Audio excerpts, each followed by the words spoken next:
downtown San Francisco. This is 95.7 The Game. Oh, yes, we are back. Warriors this week. 9 to noon, 10 o'clock, Dan. I'm almost an hour ahead. Like, I just got back from Vegas last night. Was out on Radio Row enjoying all the festivities for Super Bowl week, and of course it is tomorrow, so make sure to look out for the coverage here on 95.7 The Game. But we got Dubs to talk. Dan, how you doing, my man? You got me? I'm all right. I got My you. question today is, how are you? Because I'm afraid half of you is still out there in Sin City. You still here? Are you intact? Are you ready to go?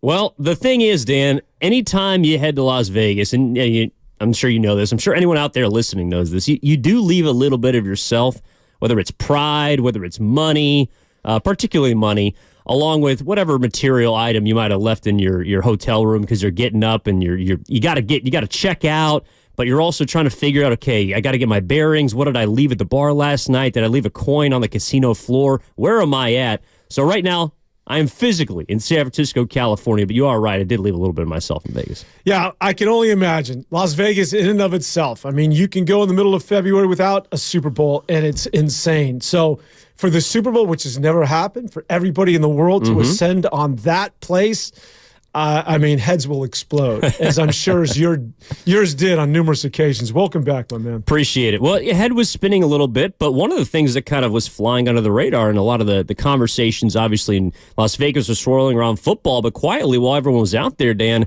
the Warriors were making some noise. I mean, between the last time that we spoke last Saturday and now, you got 3 wins under their belt. The only loss was an overtime defeat at the hands of Atlanta, but this is a team that right now in the month of February, they're looking at a 4-1 record, and around the trade deadline, which we can all dig into and wonder what they should have done, what they shouldn't have done. Ended up trading Corey Joseph to the Indiana Pacers, so sent him across the floor to the other side of the locker room. I mean, the Warriors right now are in a very interesting place, so I'm glad we get to chop it up. Interesting is one way to phrase it. I would say finally maybe a good place. Have they turned that corner? I know we've done shows like this before, but it just feels as though this time it looks legitimate. We've talked about identity. A starting 5 now is in place. I think the road trip, albeit, Brooklyn and Memphis and even Atlanta, the team that they lost to, don't necessarily keep people up at night. But you go, 4-1, you win 4 out of 5 on not only a road trip, but a road trip that's back east. And I think the way you concluded it really provides a high level of encouragement. Going back-to-back against Philly, who you blow out, and then the next night, an energetic performance as you blow out the Indiana Pacers. So this is as close to legitimate, I think, that we've seen in terms of doing this show, and I'm slowly beginning to believe that we could be in store for the second half of the season being a serious push, not only to the playing game, but to make a serious run deep into the playoffs. Well, these are the facts. You're 24-25, so you are a game below 500, but you've moved into 10th place or tie for 10th place for the final play-in spot with Utah, who, by the way, looked like sellers at the trade deadline, and you're 5-1 in the month of February. You've won 5 of 6. You're a team that right now is coming off of your third most successful road trip, or third most successful stretch, of the season. I guess it would be your second most successful road trip, which was the beginning of the year. But the Warriors have not had a 5-game road trip and gone 4 of 5. Like, they have not won as many games as they did on the road. And we could sit here and go through each individual game and figure out, well, Memphis, that's a shorthanded Grizzlies team, but that's a win on Friday. You had the overtime loss on Saturday, which was deflating because Steph scored 60. Monday at Brooklyn, they were able to win with their defense, and the big story from that game was Klay Thompson not closing that game. On Wednesday in Philly, Wiggins looked like he's returning right before the deadline. Klay's a plus 24, so you defeat a shorthanded Joel Embiid-less Sixers team. And then on Thursday, after really making no moves, Curry explodes for 11 threes, and you get that win against a solid Pacers team. So, no, I'm with you. I think there's reason for optimism, but I'm very curious to see how it carries over. For example, like tonight against a team as good as Phoenix. Yeah, this is going to be another one of those measuring sticks. And I would say this even goes a little bit further back where this winning streak could be much more extended when you think about their losses. Yeah, they've won 5 of 6, but don't forget the 2 losses prior to that, a digit loss to the Lakers and a digit loss to that of Sacramento. Now, of course, you could say that about multiple games this year, but just to let everybody know that this is not just recent in terms of them playing well, but rather, over a good 2-week span now where they have played competitive, good basketball. And I don't think it's coincidental that it coincides with the return of Draymond Green. We can get into the starting lineup. We can talk about Wiggins, and we can talk about Kuminga, how those two are able to coexist on the floor at the same time. A lot of things going on with this team, including the infusion of the youth. But, yeah, you can do it against Memphis. You can do it against Brooklyn, 4 of 5 on the road. But if you're really beginning to walk down those teams in front of you, if you're really going to make that run, and now is not a time for the teases have to come to an end. Now is not a time for you won 4 of 5, now you lose 2 in a row. This has to be them making that push. You don't have to win 10 in a row, but it's got to be 8 of 10, 10 of 12. Run off some wins here, turn the corner, and make that serious push to the finish line. Big test tonight, not only because it's Phoenix with Kevin Durant and company, but it's a Phoenix team that has also proverbially turned the corner. or it looks as though they finally put things together with their big three, Bradley Beal, Booker, and, of course, Kevin Durant. Well, and of course, you're not in a stretch run, so to speak, but you're in the stretch right before the All-Star break. And that is a place in which you typically see teams not fall off a little bit, but they're inconsistent. They can see the light at the end of the first half tunnel or the pre-All-Star break tunnel. They're trying to get their bodies right and get through these last couple of games. The Warriors are not in that position. They don't appear to be a team that has laid off the gas pedal. But you're right, because of these next 4 games, you got Phoenix tonight at Utah, and then Wednesday hosting the Clippers, and you got your makeup game from, of course, the tragic passing of Mila Jovic, that being rescheduled to February 15th. So you got 4 games between now and the next time that we're going to see each other, Dan, next Saturday. So you do have an opportunity to finish this part of the season strong and even maybe be above 500. So for me, and this is kind of the macro question I do want to start with, 888-957-9570. Hello to our YouTube chat and on Twitch, powered by First NorCal Credit Union. What's going on? Comcast Business Text Line. The number again is 888-957-9570. Evan Giddings with Dan Devone on Warriors This Week. Where are we at with Golden State? I think that's the place that I want to start, because we can dig into the trade deadline, the micro stories from each of those 4 games since the last time we spoke, what's been happening with Golden State, even going back, like you're saying, 8 games and the 2 one-point losses prior to this road trip. Where are we at with the Warriors? Because I think the question we had last time was about, are they turning a corner? And I was a little bit hesitant, and even now, Dan, I am a little bit hesitant to say they've turned that corner. But you're right, they do finally look like a team that has a hierarchy, that has their starting 5 in place, and that, from an optimistic standpoint, doesn't look like it's changing anytime soon, because they've been really good for now pretty much 8 or 9 games. Well, really since Draymond Green got back. Let Uncle Danny help you out here. Let Dr. Danny help you out. What's keeping you up at night? What are your areas of reservations when it comes to the Warriors going forward? My areas of reservation would be depth or too much depth. Kind of some of the questions that I have, I think, stem from the questions we've had, not just from the beginning of this season or even when they were rickety, but also some of the questions that they had last year, because I think a few of those things still remain, even though you're having emergence from younger players. So, Curry, Dre, Clay, Kuminga, and Steve Kerr, those are kind of the 5 guys that I do have questions about. I think my only question with the Warriors, again, I think that this is what they've been waiting for all year long. This is why I don't think they did anything at the trade deadline. Again, I think Steph Curry blew into someone's ear and said, hey, listen, we're finally beginning to figure it out. This is the worst time for you to get disruptive and start moving pieces on a team that's finally beginning to recognize who they are and where they're going. The only thing that I think that should be some level of consternation is injuries. They're thin because they have depth, but when it comes to their key players, you can't afford to lose Draymond again. All right?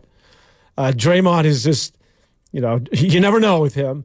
But Steph, and I hate to go there, especially after what it is that Steph just did and the remarkable road trip, but I mean, if the last 4 years have taught us anything, is that he usually goes down with an injury at some point. Now, you never want to wish that on your best player, but just being sort of realistic, going back to 2019 when he broke his hand, the subluxation, right? Is that how you say it, with the shoulder injury, something that John Morant's dealing with a couple of years back? He slipped in Houston and trashed his knee. There's always been something every single year, and it's sort of worked out in a weird way because inadvertently it's provided this load management where he's been very fresh in the postseason and the most important part of the year. But that can't happen this year. You can ill afford to lose Steph right now.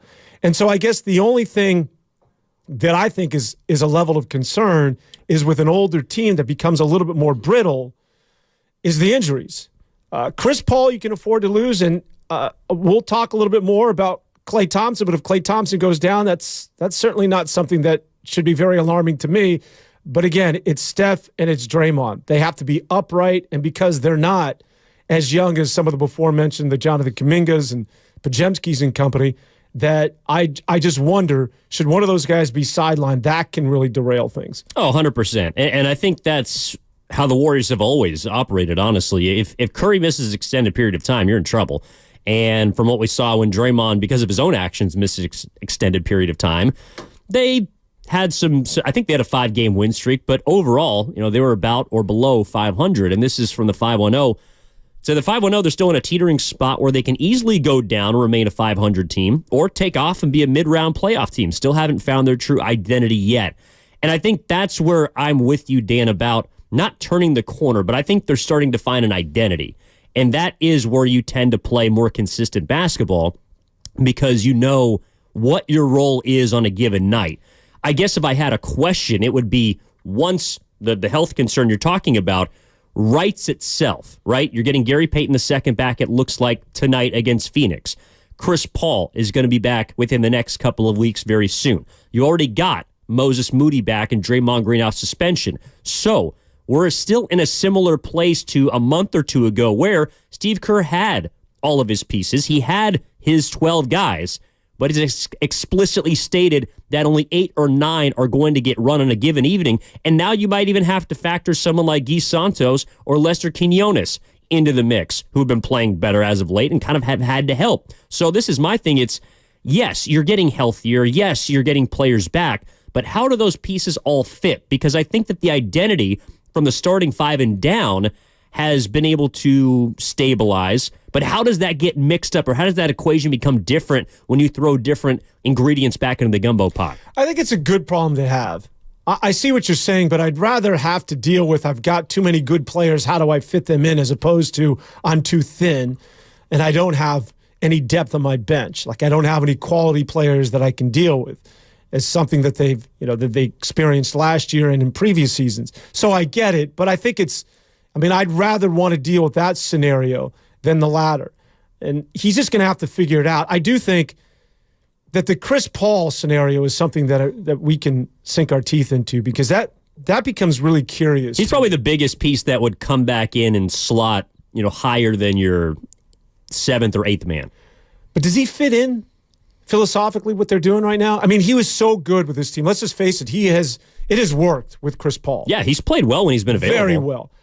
But with, you look at the pace that they're playing with right now, and what the young guys have been able to do is provide this energy. And now it looks like the Warriors. Steph Curry is, he's Steph Curry, but a lot of the threes he's getting now are in transition. And you didn't see that early in the year because statistically they were one of the worst basketball teams in terms of getting up and down the floor. And that was always their trademark. And I think a lot of that had to do with the addition of Chris Paul. I'm just curious now that he's been out for so long that we talked about the identity, and the identity of this team has now changed during his absence. And when he returns, do you take a step back, or how does he work into the fabric of where they're at right now? I guess is my question going forward. Well, and I have that concern, not a concern, but that question too, because he's going to play. Like, he is going to play. Steve Kerr has shown a willingness and basically, kind of emphasized an importance on Chris Paul's role with this team.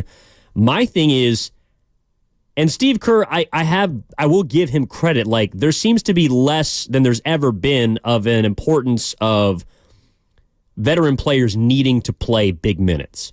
But is Chris Paul someone that's going to be okay with potentially getting 20 minutes off the bench?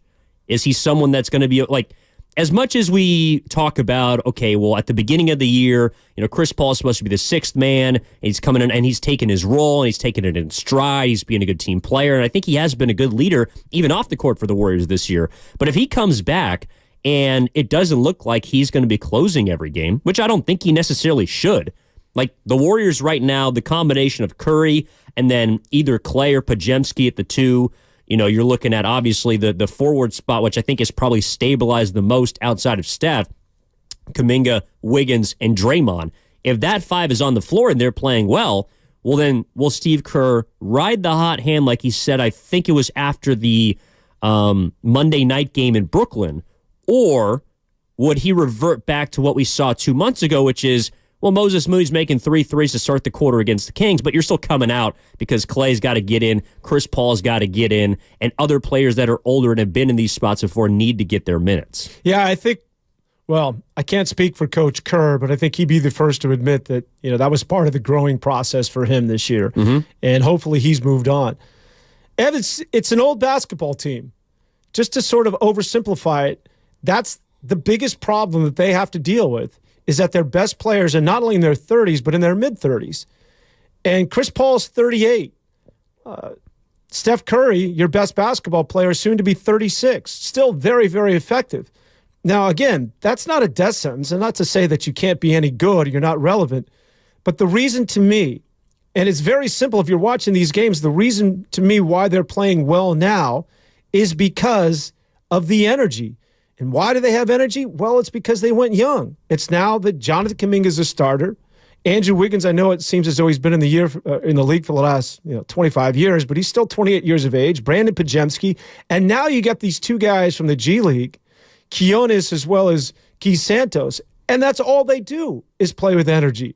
That, to me, if someone was to say, sum it up in 2 sentences as to why the Golden State Warriors have turned this proverbial corner, why they're playing well right now, it's that they suddenly have young, fresh legs. And it should jump out to everybody that is the difference. They have this level of energy that just simply was not there early on in the year. And we've talked about this time and time again, that if they're going to be good, you need that to be sort of the dominant factor to go along with the veteran leadership, the guile, and the experience that Draymond and Steph provide in Klay to a certain degree. Well, I do agree that I think there's more depth in this team now, and it shows that other players can play and help in wins. But my thing is, like, you still need your best players to play at their best. And I think they've been successful in their last 6 and even going back in their last 8, because you could say, yeah, they're 2 points away from being, 8-10 or 8-2 over the last 10. So I'm with you on the depth, but my thing is, okay, so Draymond's got to continue to play at this level. He's 33 going on 34, right? Curry, you're right, is older. Chris Paul, I think he factors less into the equation now, though he'll come in and take some minutes from a player that I'm sure people won't be happy about. Most notably, I think Moses Moody. But, okay, so if Curry's playing at this high level, Kuminga looks like this is who he is. He looks like your number 2 offensive player, your offensive option, and someone defensively that's flexible along with Wiggins. And finally, those guys can coexist. So the Dre Wiggins-Kuminga thing is key to me. But those guys have to remain at that level. I think that's, to me, where the youth comes in. And yes, they're pushing the break and they're playing faster, but they're also relieving heavy minutes off of your best players, outside of Kuminga because he's 21.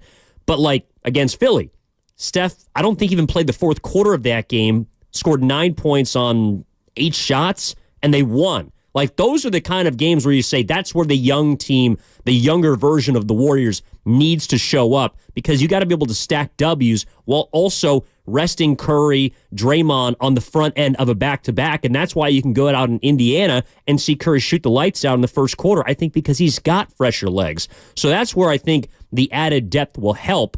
I just wonder, once you get into those type of games and stretches like 4 games in the next 7 days against 4 playoff or play-in opponents, how are those legs going to get heavy? How are they going to sustain this type of play over an extended period? Yeah, well, I think the youth helps. And we talk about signs or omens that this team has suddenly begin to turn that corner and become sort of the team that I think in a best-case scenario people envisioned at the beginning of the year. I think it's those 2 games against Philadelphia and Indiana that jumped out at me, because how many times have we seen the Golden State Warriors have big leads, and now we get to the point where we're so jaded, we're like, okay, when's that other shoe going to drop? They're up 18 against Philly, but, Philly's going to come back at some point, right? And the Warriors may or may not win this thing by a point or 2.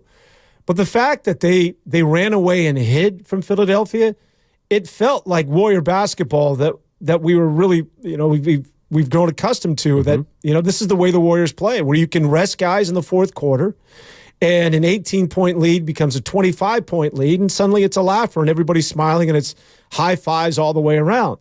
And the same thing with Indiana. I think we've gotten to the point right now where we expect, even with the commanding lead, that the Warriors somehow are going to squander that thing away. But in these last 2 games, maybe I'm reading too much into it, the fact that they were like, no, we got this, and you were able to rest starters, was a strong indication that maybe they're heading in the right direction. Well, within the scope of their 24 now 25 season, you could make a case that they are playing their best basketball. They look like they are. Now, the beginning of the season is one thing. You start 5-1, 6-2.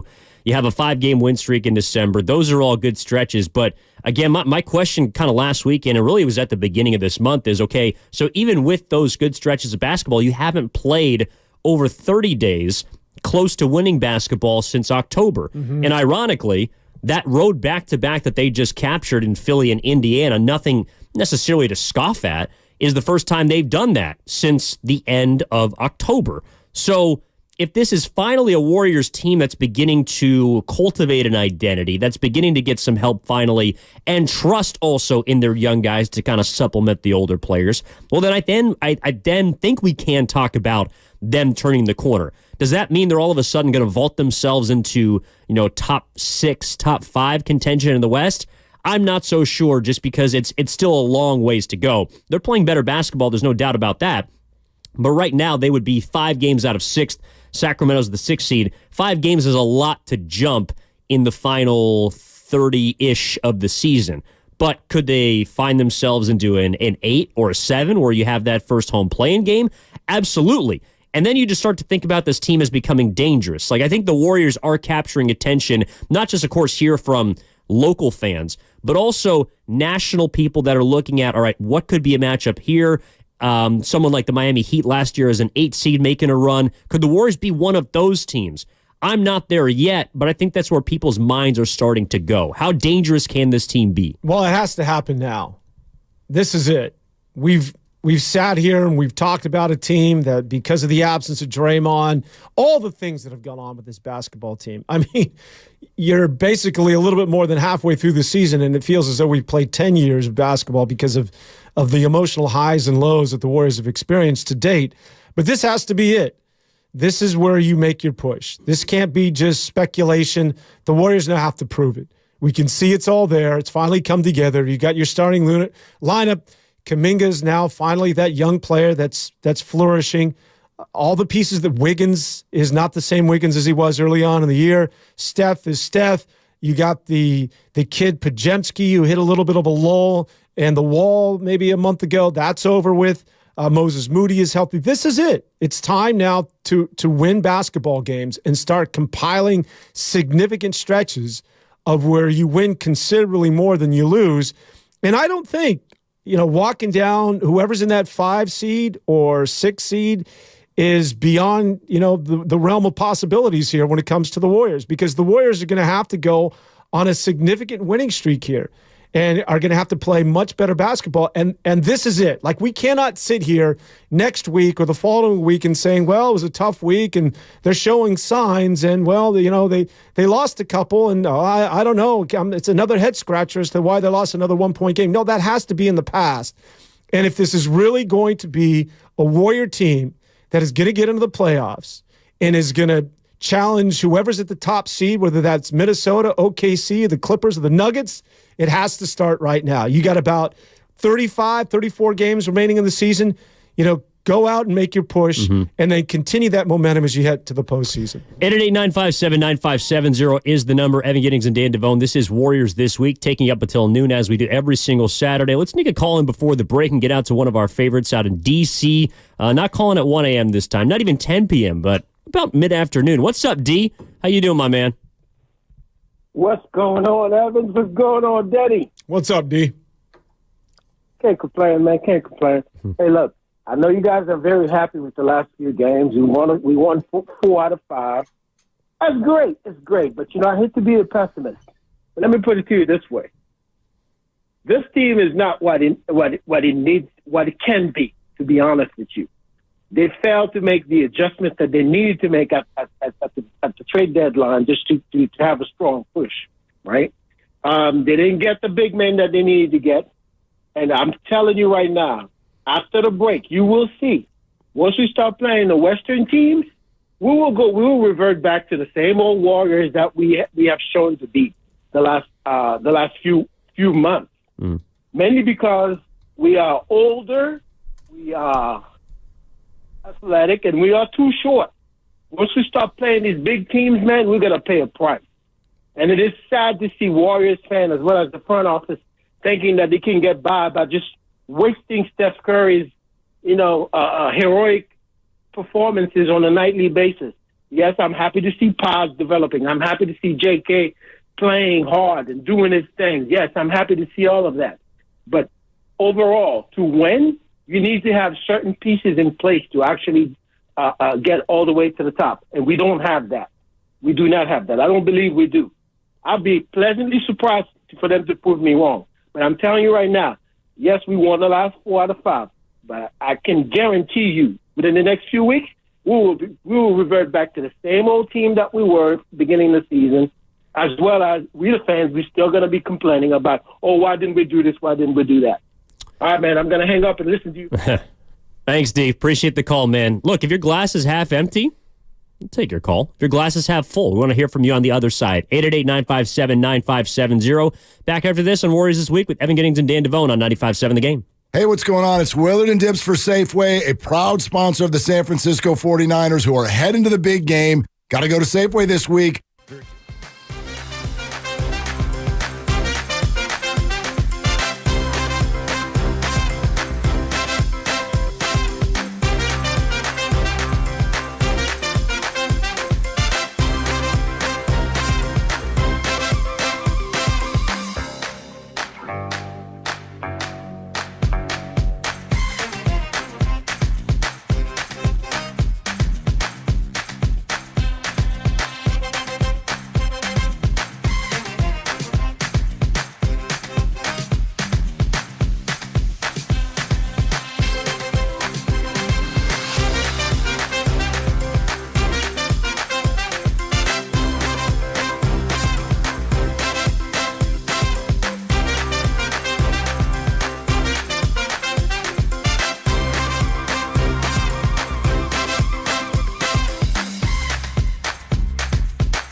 Now back to Warriors This Week on 95.7 The Game. All right, Evan Giddings and Dan Devone take you up until noon here on a Saturday. The Warriors today are going to be taking on the Phoenix Suns later on. That's an ABC game, 5:30, of course, right here on 95.7 The Game. Warriors Live will be at 4:30. But we are talking about, Dan, how the Warriors are viewed right now, because I feel like we've been at this point a couple of times throughout the season, whether it's at the beginning and you're full of the optimism and, kind of young season energy. Then they dip a little bit back. In December, they have the 5-game win streak. Kuminga begins to emerge. You look like you're getting Draymond Green back, and then we hit the trade deadline. Not much happens. You're still a game below 500, but you're trending in the right direction. Where's the season going? Where could it head? You got a tough slate of Western Conference opponents coming up. Where are we at with the Golden State Warriors at 888-957-9570? Because I think you could easily make the case that despite some of the opponents and, Joel Embiid being out, the Pacers the only, I think, above 500 team that was relatively healthy that they played and defeated on the road trip, that this is either the second or the third best stretch of basketball we've seen for the Warriors. But most importantly, for right now, it's the most recent one, and that's what we're clinging to. Yeah, I'm buying this team right now. I'm all in, man. I'm all in on this team from now until the finish line. Because when I think about the supposed best in the NBA, and especially out of the Western Conference, who really has shown that they're clearly better than that of the Golden State Warriors? They've been in every single one of these games. In their series against Minnesota, OKC, which epitomized sort of the frustrating losses that the Warriors have suffered this year. So unlike a year ago where it was like Denver, and sort of everybody else, to me it's wide open. And it's very narrow in terms of the gap between where they sit at their seeding and the number 1 seed or the number 2 seeds in the conference. Love to hear what the people have to say. Let's get to some calls, Ev. Yeah, if you're skeptical, if you want to remain loyal, if you look like this team is headed to where you want it to go, we want to hear from you at 888-957-9570. Let's start out in Oakland, get out to the East Bay, and bring on Lamont. Lamont, my man, how you doing? You're on with Evan and Dan. Hey, I'm doing all right, man. I'm headed, I'm going to Lake Chabot. I'm going fishing. I had a long week of working in TK. I'm very exhausted. So I'm just happy Saturday. I'm enjoying it all. What are we getting? Striped bass? What's biting out there? Yes, it's a beautiful day. The rain's gone. But, I just, as an Oakland native, I played basketball at Castlemont and Merritt College. I love every Bay Area team. And, I just coming from, I have visions of, and being in elementary school, middle school, and high school when the Warriors were kind of just really making the surge, and I look at Sacramento's crowd and their, the energy, and that's how the Warriors were. And I think our expectations are high, of course. I think we're all spoiled as Bay Area fans, but we need to understand that, we need to cheer for these guys, win or lose. You get what I mean? That's how it used to be. We were trying to be playoff contenders and trying to get to the finals, and we loved it. There were never boos. We were still loyal, and I think this team probably needs that. They have a new venue. Clay, I'm not going to say he's done, but he's injured. So we just got to keep all this stuff, Poole's gone. It's a new team. So let's just stay loyal. Let's keep appreciating these guys and give them a little time. Thanks, Lamont. By the way, Castlemont, home of the great Joe Morgan. So my thing with that is, yes, I think loyalty is certainly someone that's valued, and old Warriors fans understand that this is certainly something that you'd love to be in a position to talk about championships and talk about teams that are trending up. But again, if I told you, Dan, that coming into the season that the expectation was the play-in tournament, you'd say, why are we talking about the play-in tournament? Yeah, and as far as loyalty, hey, listen, man, I get it, but as soon as you started charging me 500 bones for a ticket, $100 to park my rig, and 35 for a beer, well, then you better show up and win the damn game. Yeah, I'll cheer if you're not very good, and I get the loyalty aspect. But let's face it, let's live in the real world. There's some dynamics at work here. I get it. Listen, the bar, this isn't Sacramento, because when you talk about the Warriors and their level of expectations, not unlike that of the 49ers, it's not to get to the postseason. It's not to even get to the Western Conference Finals. Unfortunately, you're measured by championships. You're measured by titles. And that's, that's the goal for the Golden State Warriors. And it's pretty much NBA championship or bust, as unrealistic as that might sound. 888-957-9570 is the number. And I think this also kind of surrounds the trade deadline, right? Because anytime a team doesn't make a move, and there's a multitude of factors that go into it, the market determines who's available, and of course how expensive some of those players are, a willingness from other teams to deal with you. What do you have that they want, but you don't want to give it up? Someone like Kuminga, I'm sure, was in any sort of trade talk for a big boy player, and the Warriors, of course, do not want to move him, and I think justifiably so. So, from what I was reading and listening to, it sounded like someone like Alex Caruso was available from Chicago. There were other players around the league even before Pascal Siakam, OG Anunoby, that were gettable for Golden State, but that involved Jonathan Kuminga. And that's kind of where the trade talk stopped. And from what people were saying, the Warriors just weren't taking a call the last week or even two if the name Jonathan Kuminga came up. So then how do you upgrade your roster? Did that make it more difficult for the Warriors to not add depth, to make the choice, of course, amidst this stretch in which they won 4 of 5 on the road, won 5 of 6 as a whole, to not want to make a move? Do they seem like a team that is currently constructed is good enough? And what is good enough? Is to make a run at a non-play-in tournament team? Is that just to get into the dance and see what happens? I'm curious where people are at with Golden State Warriors at 888-957-9570. Big Smooth's out in Oakland. Big Smooth, my man. How are you? Okay. Yeah. All right. How you doing? So here's the deal, man. We're asking how we're trending. We're trending up. I mean, you can see the defense starting to turn. Steph is shooting lights out. There was no trade that was going to be made that was going to change this team, and they're already going in the right direction. You take on a new person, you got to fold them into the system. That's why there were not a lot of moves made during this supposedly blockbuster trade deadline. There's a reason for that, and I want to say all these people calling in half empty. Keep that energy when we start winning, because I'm going to tell you right now, the worst, like you said, there are no juggernauts this year. There's no juggernaut. We've been in every game except for that Toronto game, and that kind of showed you mentally we were just out of it. Because that Toronto team, I believe right now we would take them out completely. That was these wins, and how many have we lost by 1 or 2 or 3? See, that's what I'm saying. You have to start counting those. And once Clay starts setting into the mindset that, hey, I'm more Ray Allen in his later career than Ray Allen when he was on the Bucks, there's no stopping. This team can beat anything out there. I'm fully confident of that. Thanks, Big Smooth. Smooth. That's why they stood pat at the deadline, Dan, because they're trending up. I like it. Smooth.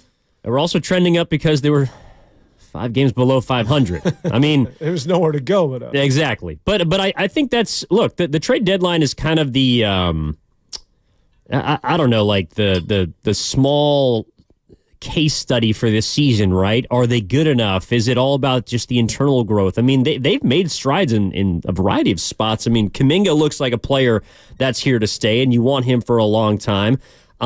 Stephen Curry remains his old dominant self, though he's been, I guess, maybe compared to his freakishly high standards, a little more inconsistent this season. Klay Thompson is now someone that doesn't have to close games, and Steve Kerr has shown that. I think it was 2 out of 3 of the games at the beginning of the road trip, he didn't want to close with him at all. Draymond Green looks like someone who is back and is a defensive anchor. I don't know if he's playing DPOY level basketball, but I can tell you that the defense has been markedly, both by the eye test and statistically, better since his return. And the bench also looks like it's falling into place. So yes, I'm with Big Smooth. They're trending up. Again, my question is, are they trending good enough? Because one thing that has always kind of caught my eye, Dan, is, okay, how do you play well against teams you should beat, right? Well, the Warriors quietly have beaten teams they're supposed to beat the entire year. Mm-hmm. They're 14-3 against teams below 500. The issue has not been, wiping away the bottom feeders. The issue has been playing against teams that you might have to play in the playoffs. And that's why I'm very interested to see, number one, how they play tonight against Phoenix, but the teams they have coming up before the break also include the Los Angeles Clippers, and a team that may have fizzled a little bit but was scorching hot in the month of December and January, the Utah Jazz twice. So how can you play well against Western Conference opponents' teams? And it all starts tonight. Huge measuring stick tonight. This is one of those games that the Golden State Warriors just need to win. You're back at home. It's a Phoenix Suns team that is at the 5 seed. They're 10 games over 500. They've straightened things out, and now you got Bradley Beal into the mix. By the way, it's going to be Draymond Green and Nurkic who are going to once again say hello to one another again. So that'll be always fun to keep an eye on. What do the 5 fingers say to the face? But again, it gets back to when you say, are they good enough? Well, how good do you have to be in the Western Conference this year? I get it. It's really competitive, but there is just not, to me, there's not a lot between Minnesota and where the Warriors sit. Because Minnesota, if you're telling me that's the team that's standing between you and getting to the NBA Finals, yeah, Minnesota's a better team than the Golden State Warriors right now. But in a playoff series, I mean, I don't know if I'm betting, the house on Minnesota to win that thing, especially when you're talking. The thing about the Golden State Warriors is that this isn't a finished product. Is that the beautiful thing about youth is that they only get better and they only get more experience with every passing game. Jonathan Kuminga is only going to be that much better when you get to the postseason. Podziemski, who the hell knows how much better he's going to get? And then when you think about the youth and the energy that this bench, and suddenly you found, this Quinones who right under your nose, and these kids out of the G League in Guy Santos, and then the return of arguably your best defensive player in GP2, there's a high level of optimism with this Golden State Warrior team. Again, I point at the Western Conference and the teams that supposedly are way in front of you, the teams that you've got to go out and beat. I just don't see anybody that would keep you up at night. OKC is good. Yes, it's a young, good basketball team. The Clippers have all sorts of talent, no doubt, and also sort of a veteran, older basketball team. But nobody, to me, is clearly better than that of the Golden State Warriors, where you would say, yeah, the Warriors need a piece or two to beat Minnesota. They need another guy or this guy to beat the Thunder. I just don't see it. Interesting. They need their players to play better if they want to beat Minnesota. Like, I know that the Timberwolves may not scare people because you just look on paper and you see the names Rudy Gobert and you see a bunch of 20-year-olds, but that's the number one defensive team in basketball. Mm-hmm. And to be honest, the reason why I would feel better about the Warriors, hypothetically, if they have the matchup with the Timberwolves in the postseason or whoever, is because they're playing better defensively.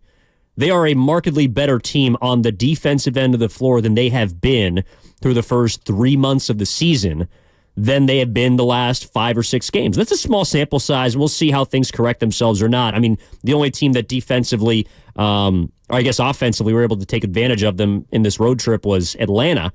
But how does that defense, can it persist, right? Can it sustain itself at a currently very high level? Because in their last 5 games, per 100 possessions, they're giving up 107. That is about 8 or 9 points less than league average. So they're playing not just better defense for the Warriors, but they're playing much better defense compared to the entire league. And since Draymond Green has come back the last 8 or 9 games, they've been a near top 5 unit defensively. That would be my biggest reason for hope, because offense is going to be ebbs and flows. You're going to have guys that make shots, miss shots. But the fact that you can go win a game, for example, in Brooklyn, in which you only make 4 threes and only one person on your roster makes a 3, that to me is a sign that you have staying power, because defensively is something you can control on a night in and night out basis. Well, you want it to persist? Well, here's a good starting point. Draymond, don't punch Nurkic tonight. And I think you have a good shot of this defense. Or anybody for that matter. 888-957-9570 is the number. Evan Giddings and Dan Devone with you here. This is Warriors This Week. Let's go out to San Mateo. Bring on Steel Co. The Steel Co. Is there still a union down there? What's up, Steel? Hey, thank you. Yes, I've noticed Steve Kerr and the Warriors are really scoring in the paint more, and that's very encouraging. And I was wanted to make comments to the earlier caller, D in DC, that I think the Warriors can match up with bigger teams with Minnesota and Denver, especially if the Kerr is a little bit more open and more creative and exploring to see like a different lineup, like Trace Jackson Davis at the 5, Draymond at the 4, Kuminga at the 3, and Wiggins at the 2 with Stephen Curry to go up against bigger teams. Because if they do well and they happen to just sneak in the playoffs, they're going to be the 8th seed versus the number 1 seed. So that could be Denver or Minnesota. And I was wondering if you think that Steve Kerr will continue to explore scoring in the paint against bigger teams and using a bigger lineup. Thank you.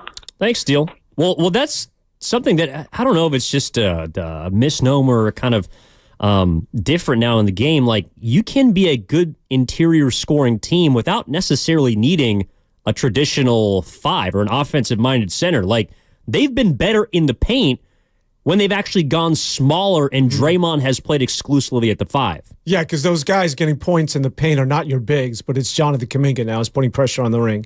And Wiggins, It's Wiggins who's getting to the rim. So because you're scoring in the paint doesn't necessarily mean it's Trace Jackson Davis that's going off or Kevon Looney or Draymond Green, but rather it's Kuminga now that's coming into his own, something that we've clearly noted. And yeah, again, I think it lends to that we're seeing a distinct personality in this basketball team, and it's everything that we envision on a best-case scenario. Yeah, so from the 707 of the Comcast Business text line, Looney and Dario don't want to see them in the game at the same time because teams will kill the Warriors in the paint. I mean, Looney certainly hasn't played as well. I'm less high on Sarge and have been all year than maybe most. But no, the key to it all defensively is Draymond. Like, if Draymond continues to play at this level, and I hope that he can, but again, he's also had a 20-game absence throughout this season that I think has made him play fresher. But if he maintains this level, I mean, they're going to be small in a postseason series, but they've never necessarily needed a big, at least for the last championship. I mean, you can go all the way back, and they've had centers. We talked about that last show. But Draymond Green can absolutely play the 5 and this team succeed. I think that's what makes Draymond Green so special, and it's why his absence was felt in a lot of ways. So the fact that they have him back now, and hopefully he's able to keep his mitts off of someone like Yusuf Nurkic tonight, means that, yes, we can start looking at this team as not needing to have 7-foot trees to go to battle with the likes of the big boys in the West. No, and it's got to be collective. Everybody's got to put a butt on somebody, and you got to go get team rebounds. It's got to be everybody. And they're still one of the best defensive and offensive rebounding teams statistically in the NBA. And so it's not just one guy. And that's just the way they've played. We can get into this, and I want to do this, maybe we can do it in the next segment. But I think that it's Draymond Green returning has clearly been the reason, the cause and effect why this defense has got better. And I also think that it's again getting back to the youth. It's just when you're younger, that point of attack defense, when you're young, you can move laterally, right? It's the young players that make this team better defensively. And with that being said, I said this last week, and I think that this past week really supported my sort of thinking, and that is I would like to see Klay Thompson removed from that starting lineup, and the days of him starting and closing have come to an end because, yes, Draymond makes you better defensively, but Klay still remains a liability. And a lot of that has to do because of the horrific injuries that he sustained, but he cannot stay in front of guys anymore, which is why you have to help out, which creates three-point shooting. You looked at Podziemski, who started that last game. Not only did they get out to a commanding lead in that first quarter, which is something the starting unit has rarely done of late, but I kept an eye on Podziemski specifically, and he had 2 hustle plays in the first 2 minutes where he was on the floor scrapping for a rebound. That's infectious. That's what you need to feed off of. And with Klay Thompson, you just simply don't happen. I think you regress when he comes back into the starting lineup. We can get into that, Ed.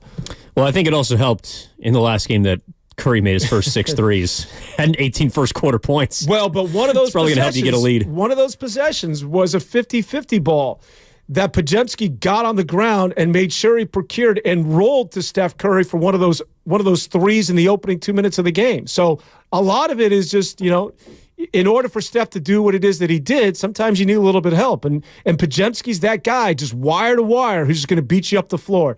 And you can clearly see the drop-off when he's not in the game and Clay's starting. We can get into that at 10 o'clock. But, of course, we're taking your calls all the way up until noon here on Warriors This Week. Evan Giddings and Dan Devone, 888-957-9570 is the number. Also, shout out to the YouTube chat powered by First NorCal Credit Union. Now, let's get out to San Jose. Bring on Austin. Austin, my man, how you doing? Hey, fellas, what's going on? Happy Saturday. Listen, totally agree with what Dan was saying about Klay Thompson. I think that coincidence or not, the team played better the other night when Klay didn't play. And I think that's something to watch. I also worry about Klay's disposition when he's not doing well and how that affects the team. Again, I'm not in the locker room, but my sense is that Klay isn't necessarily the most positive guy for the team. But that's kind of a discussion maybe you can have later on as well. I wanted to mention about Draymond's contribution, not only on the court, but in terms of mentoring.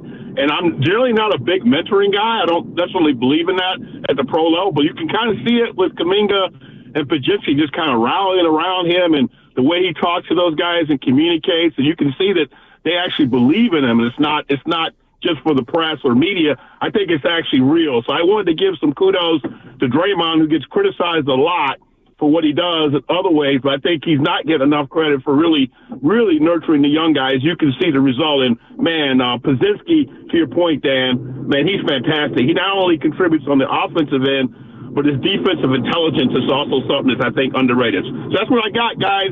Happy Super Bowl. Talk to you guys later. Thanks, Austin. Appreciate the call. Yeah, I think maybe people don't think about Draymond Green and mentorship just because of what he did last year, but you can make a case that since that point, and maybe someone like Podziemski, he's obviously aware of it all, but he wasn't here last year. It's probably easier to influence younger players that weren't on the team and witnessed what they witnessed last year. Listen, you can't lose Draymond. Draymond is just so important to that team. And how many times we talk about it, you don't see it in the stats. It's just his mere presence, man. You just play better defensively the minute he's on the floor because you know he's going to jump your ass if you don't. And he's going to tell you where it is that you need to be. Part of it's mentoring, and part of it is also, being this sort of, authoritative figure. He's like, it's almost like, you have that hard math teacher if you ever took chemistry and suddenly that chem teacher doesn't show up because he's sick and it's a substitute teacher, then it's just chaos. And that's the Warriors without Draymond. It's like there's no parental guidance on the floor. They need that dude. Oh, absolutely. And I think that's why they probably gave him 4 years and $100 million this offseason, because they knew that they needed him or there was no way to get better if you didn't re-sign him. So I think Draymond's been definitely a reason for potential turning point. Kuminga's emergence and the stability, consistency of Kuminga has been a reason for optimism. Has Andrew Wiggins potentially re-earned his stripes as someone that's playing better basketball around a trade deadline in which many, including myself, felt like he might get traded or should get traded? 888-957-9570. I see you, Keenan in San Diego. I want to get to you first thing on the other side, so please hang on through the break there. I also do want to focus in on the deadline and what it means for this team, the confidence from the front office in the current roster, how the roster sees itself, how Steve Kerr sees this roster, and if there might even be a reason for disappointment as far as standing pat at the deadline. Warriors don't make any moves outside of trading Corey Joseph, essentially for cash, and a second-round pick. Are you okay with that? Should this team have done more this week in addition to, of course, winning 4 of their last 5? 888-957-9570 is the number. Evan Giddings, Dan Devone. Warriors This Week rolls on 95.7 The Game after this.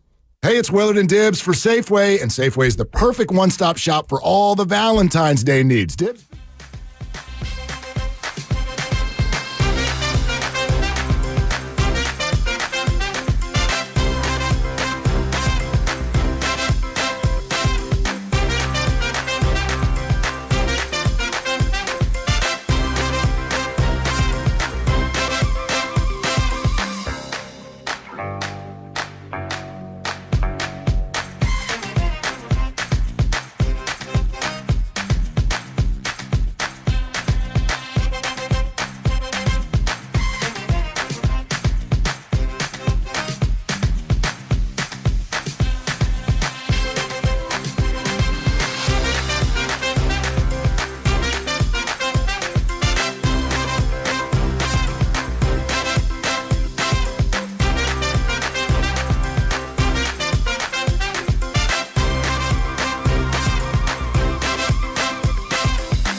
95.7 The Game. All right, 1 hour in, 2 hours to go here on Warriors This Week. Evan Giddings, Dan Devone here on 95.7 The Game, talking about the Warriors post-trade deadline. They won 4 of 5 on their road trip, 5 of 6 as a team, a game below 500 as they get set for tonight against the Phoenix Suns. Kevin Durant back in town, Bradley Beal, Devin Booker, 5:30 tip. That's right here on 95.7 The Game. Warriors live at 4:30. And, of course, the rematch, Draymond versus Yusuf, Part 2. Yeah, Draymond. My man. You know what? Draymond is still Draymond. Yep. Again, we talked about this, man. He already punched Anthony Davis in the face and should be gone, so we're lucky that he's on true. borrowed That's time. true. But cannot lose this guy. It's not coinky-dinky here. It's not coincidental that this guy, with his return, suddenly the defense has got better and the Warriors are beginning to win games. So, yeah. Yeah, shocker. We've had about a 10-year sample size. When Draymond Green plays, the Warriors are better. And when he doesn't, they are not. And he unlocks Steph also. Good. Yes, he does. No, offensively, Steph is, well, I guess he had a kind of a slow game against Philly, but of course burst out for 40-plus last night, hit 11 threes. By the way, that's the 13th time in his career that Steph has made 11 threes. Do you know what the second place player, who he is? Clay, right? Yeah, you know how many he's got? 7, 6? It's like 4. Oh. Like no one else is even in the same realm as Steph when it comes to three-point shooting. He's the best to ever do it. But again, just in a sort of a serious note, a lot of it, what he's getting now is in transition, which you didn't really see early on.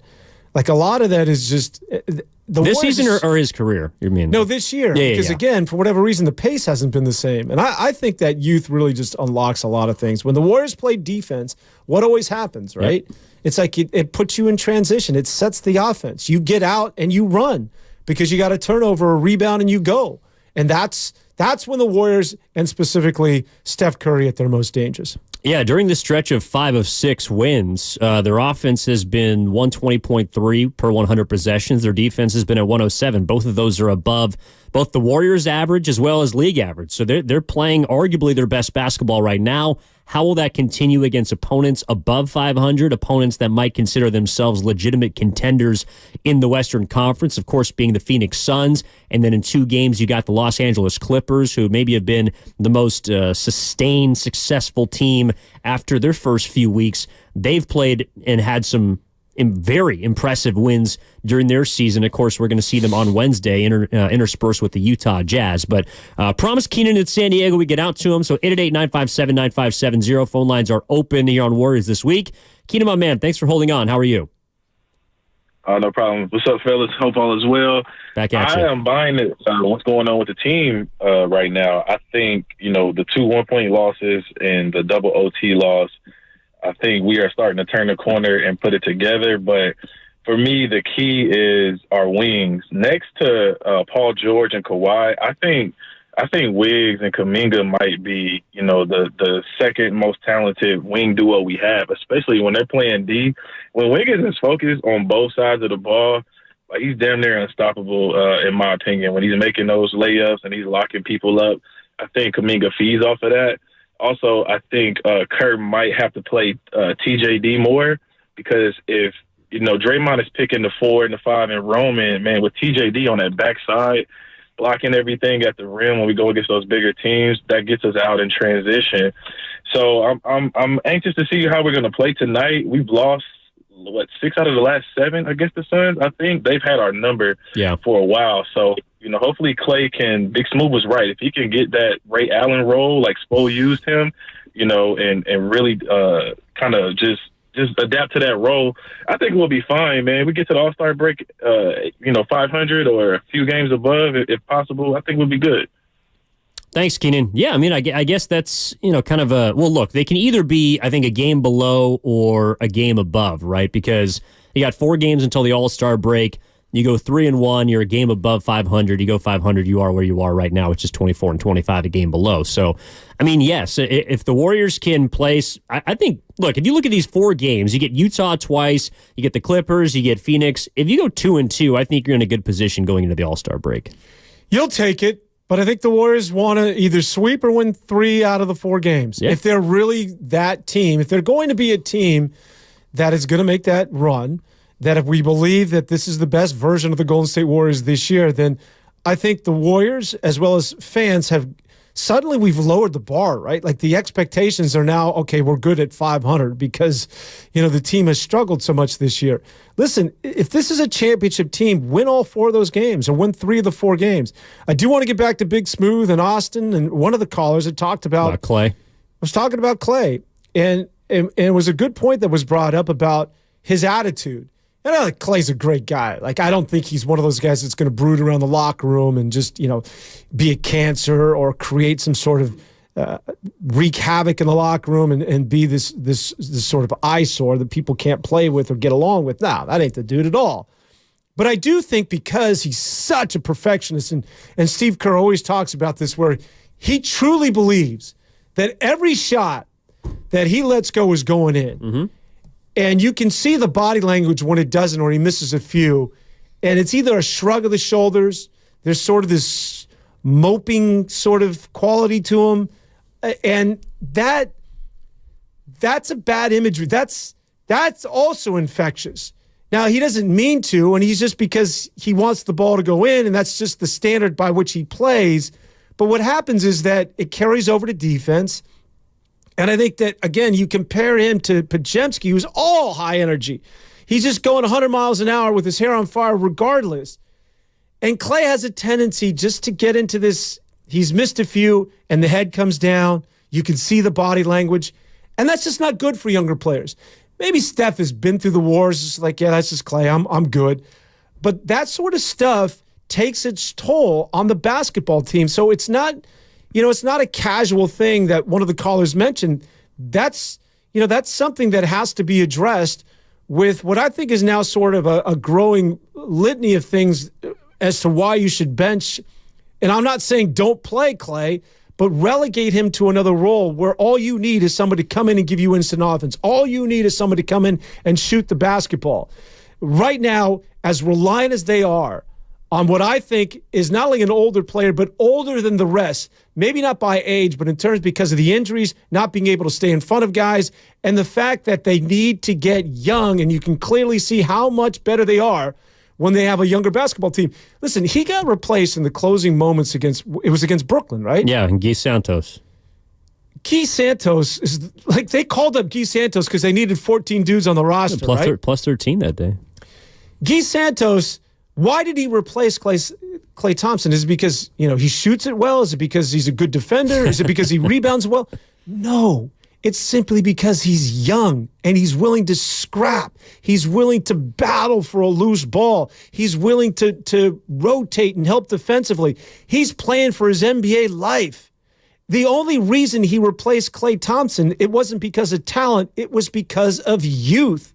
And that's how you win in the NBA. Yes, you can have your best players can be older, but there has to be a balance, and I would even argue that there has to be a stronger identity as far as the youth movement on a basketball team. Klay, they're already old. Klay makes you ancient, and that's not to relegate him to the end of the bench or trade him or not play him, but just change the role. And I think the writing's on the wall. Now it just becomes, to me, it just becomes now of that awkward conversation. Mm-hmm. How do you sit down and and this is why Kerr, he makes what it is that he makes on an annual, whatever his salary is. This is why you are who you are, is because we pay you to have these difficult conversations. It's not unlike, to me, I'm getting the sense that it's like, have you ever had to break up with a girl, or girls, for those of you females out there that have had to break up with a guy and you sort of put it off, like, I don't want to do it today. Like, do I have to? It's like at some point you have to have the conversation that this isn't working out. No, yeah, and maybe as opposed to Klay Thompson, I'd be more inclined to have that conversation because you're talking about breakups, and it's like 80-20. Like, usually I get broken up with more than I do the breaking up. So I've had those conversations more than Klay Thompson's had to, let me put it that way. But I don't think that he needs to necessarily come out of the starting lineup, but I do agree, like, his role needs to be relegated. And I think it has. Like, that was a shift to me during the road trip that I didn't know if Steve Kerr had the capacity for, which was, hey, Klay, you're not helping us as much tonight compared to someone as far down the roster as Guy Santos. Like, Guy Santos wasn't on the team at the beginning of the season. I guess he was a two-way contract, but that's a Santa Cruz Warrior. that's helping you win a game in the fourth quarter and a game in which you haven't shot well. Like, that's another part of that, too, from that Brooklyn game, and we just zero in on that. You'd made 4 threes in the game. Steph Curry made all 4 of them. So if you really think you needed more three-point shooting, the clear choice is obviously Klay Thompson. But that's not the path to victory that Steve Kerr felt was going to be the right avenue. And so Klay didn't fit into that. And I do think we're starting to see a shift in Klay, which optimistically for me means that they can sort of thread this needle or coexist with the starting lineup, but he plays less minutes. He's not always closing games because there's also going to be more factors coming in, which is Chris Paul might need to close a game. If you want more defense on the floor, Gary Payton II might be an option for you to pair with Wiggins and Kuminga on that front line and Draymond Green. That might be your best defensive unit. So there are less rotations or, I guess, lineups where Klay Thompson is necessary. And that was, to me, the biggest takeaway. I don't know if it means a benching. I don't know if it means, all of a sudden he's going to be Ray Allen off the bench. I think that's probably the place that he's going to look at further down the line, like next season or the years after. But for right now, you're right, Dan. Like, Klay Thompson's not a necessity anymore on a given night, specifically to win a basketball game. And that's something that we have not said before in his career. Even last year, he scored a 50-point game last year. He had multiple 40-point games last season. In the month right now of February, he was shooting 45% from 3 and averaging 25 points a game. Within 365 days, we haven't seen that Klay Thompson this season. And so that's why, even though I still think he can help, he's still valuable because you don't have a lot of other three-point shooting options outside of him and Curry. So I think there's still a spot for him, but you're right. Like, he doesn't have to be closing every single basketball game. And in fact, he might hurt you in some of those spots like he did against Atlanta when he was 4 of 19. Here's why I think he has to come out of the starting lineup. It's because the Warriors just simply do not start basketball games well. Like you talked about the Brooklyn game. They had 20 points in that Brooklyn game. They were trailing Brooklyn after a quarter. They have been notoriously this year bad at starting games. And it's, again, if I was to point a finger, it's because there's a low energy right from the jump. And I think Podziemski just simply solves a lot of that. Against Philadelphia, they were trailing the Sixers. In the game, they blew out Philadelphia after a quarter. They have notoriously, throughout this entire season, started slowly. And it's in that first quarter. And I don't think it's coincidence that you have Klay Thompson out there, who I think is not a tone setter when it comes to the sort of energy, again, being the operative word today, and those youthful legs and that exuberant sort of attacking on both ends of the floor that you need right from the get-go. And I think Podziemski, he cures all of that by just simply inserting him into the starting lineup. Sure, but if we're going to look at this, for example, the Philly game, I think, again, they were missing Joel Embiid. Tyrese Maxey did not play very well in that game, and if that doesn't happen, they're not going to win. But I think that's a prime example of a solid Klay game for where he's at in his career. 6 of 12. 4 or 5 from 3, 18 points in 28 minutes. Well. Like, a lot of that was in garbage. Like, I think a lot of that he got when the game was already decided because he was the one guy, the one starter who was still on the floor in that fourth quarter. And he hit a couple of threes. And I don't mean to jump you, but I think a lot of that sort of deceptive because, again, they were trailing after the first quarter. And a lot of the points he got was when things were already sort of decided at that point. Yeah, but I think more like the mindset of knowing when I can get my shots. And this is also part of it, too. True. Like, I mean, I know that shot making or the decision making has been a big reason why with Klay's, why is he taking this shot? He's basically shooting turnovers, all this and that. But let's be honest, like when he was in his prime, he made tough shots. Yeah. Like he took and made terrible shots, but you lived with him because he made 45 or 43% of them. Now he's not making as many, and that's why they're so glaring, and they lead to leak-outs and transition opportunities, and he's also not the defender he used to be. I get it, and I don't mean to sound like we're just harping on this dude if he's a bum. He's not. He's a 4-time champ and a Hall of Famer. But I just think that there's a place where him and the Warriors can coexist and help each other. Like, Klay's not always going to be a positive. And I get, like, yeah, they have slow starts and first quarters haven't been their money this year. But if Klay is really hurting you, well, then he would probably hurt you when he came in the second quarter. He'd probably hurt you when he comes in the third quarter. Meanwhile, Podziemski, if he was so much better, would be helping you in all of those spots anyway. So I think whether it's starting slow or finishing fast, like there is a spot for me, and I think there's a role for Klay. And I think it still can be in the starting lineup. I also just don't think that Steve Kerr is going to bench him. Like that may be what it comes down to also. You're probably right. 888-957-9570 is the number. Let's get out to the callers. Murillo in Petaluma wants to talk about the Dubs. What's going on, Murillo? How you doing, my man? Hey, my guys. It's been a while. First of all, before dropping my Warriors take, I want to congratulate you guys, give you your flowers. The station has been trending. I've been listening to you guys for a while, for years, and to see all the sponsors coming in, to see you guys bringing more talk, more guests, and the young guys coming up. Props to you guys. I'm excited for you. As far as the Warriors, one thing that I was thinking through your talk is, well, first of all, shout out to Gui Santos. I'm from Brazil. I don't think I've ever mentioned that. So, Caipirinhas. Representing. It's good to see a Brazilian representing. It's been a while. I think since LB, we haven't had a Brazilian in the spotlight. So, Anyway, I'm happy that Steve is letting things play organically in terms of minutes and who should play or not. And I think it's the best way to do it. I'm a coach, so I understand him on that side. And Draymond is the key to everything because Kuminga was averaging 10 points plus before Draymond comes back. Now he's averaging 20. Steph is unlocked again.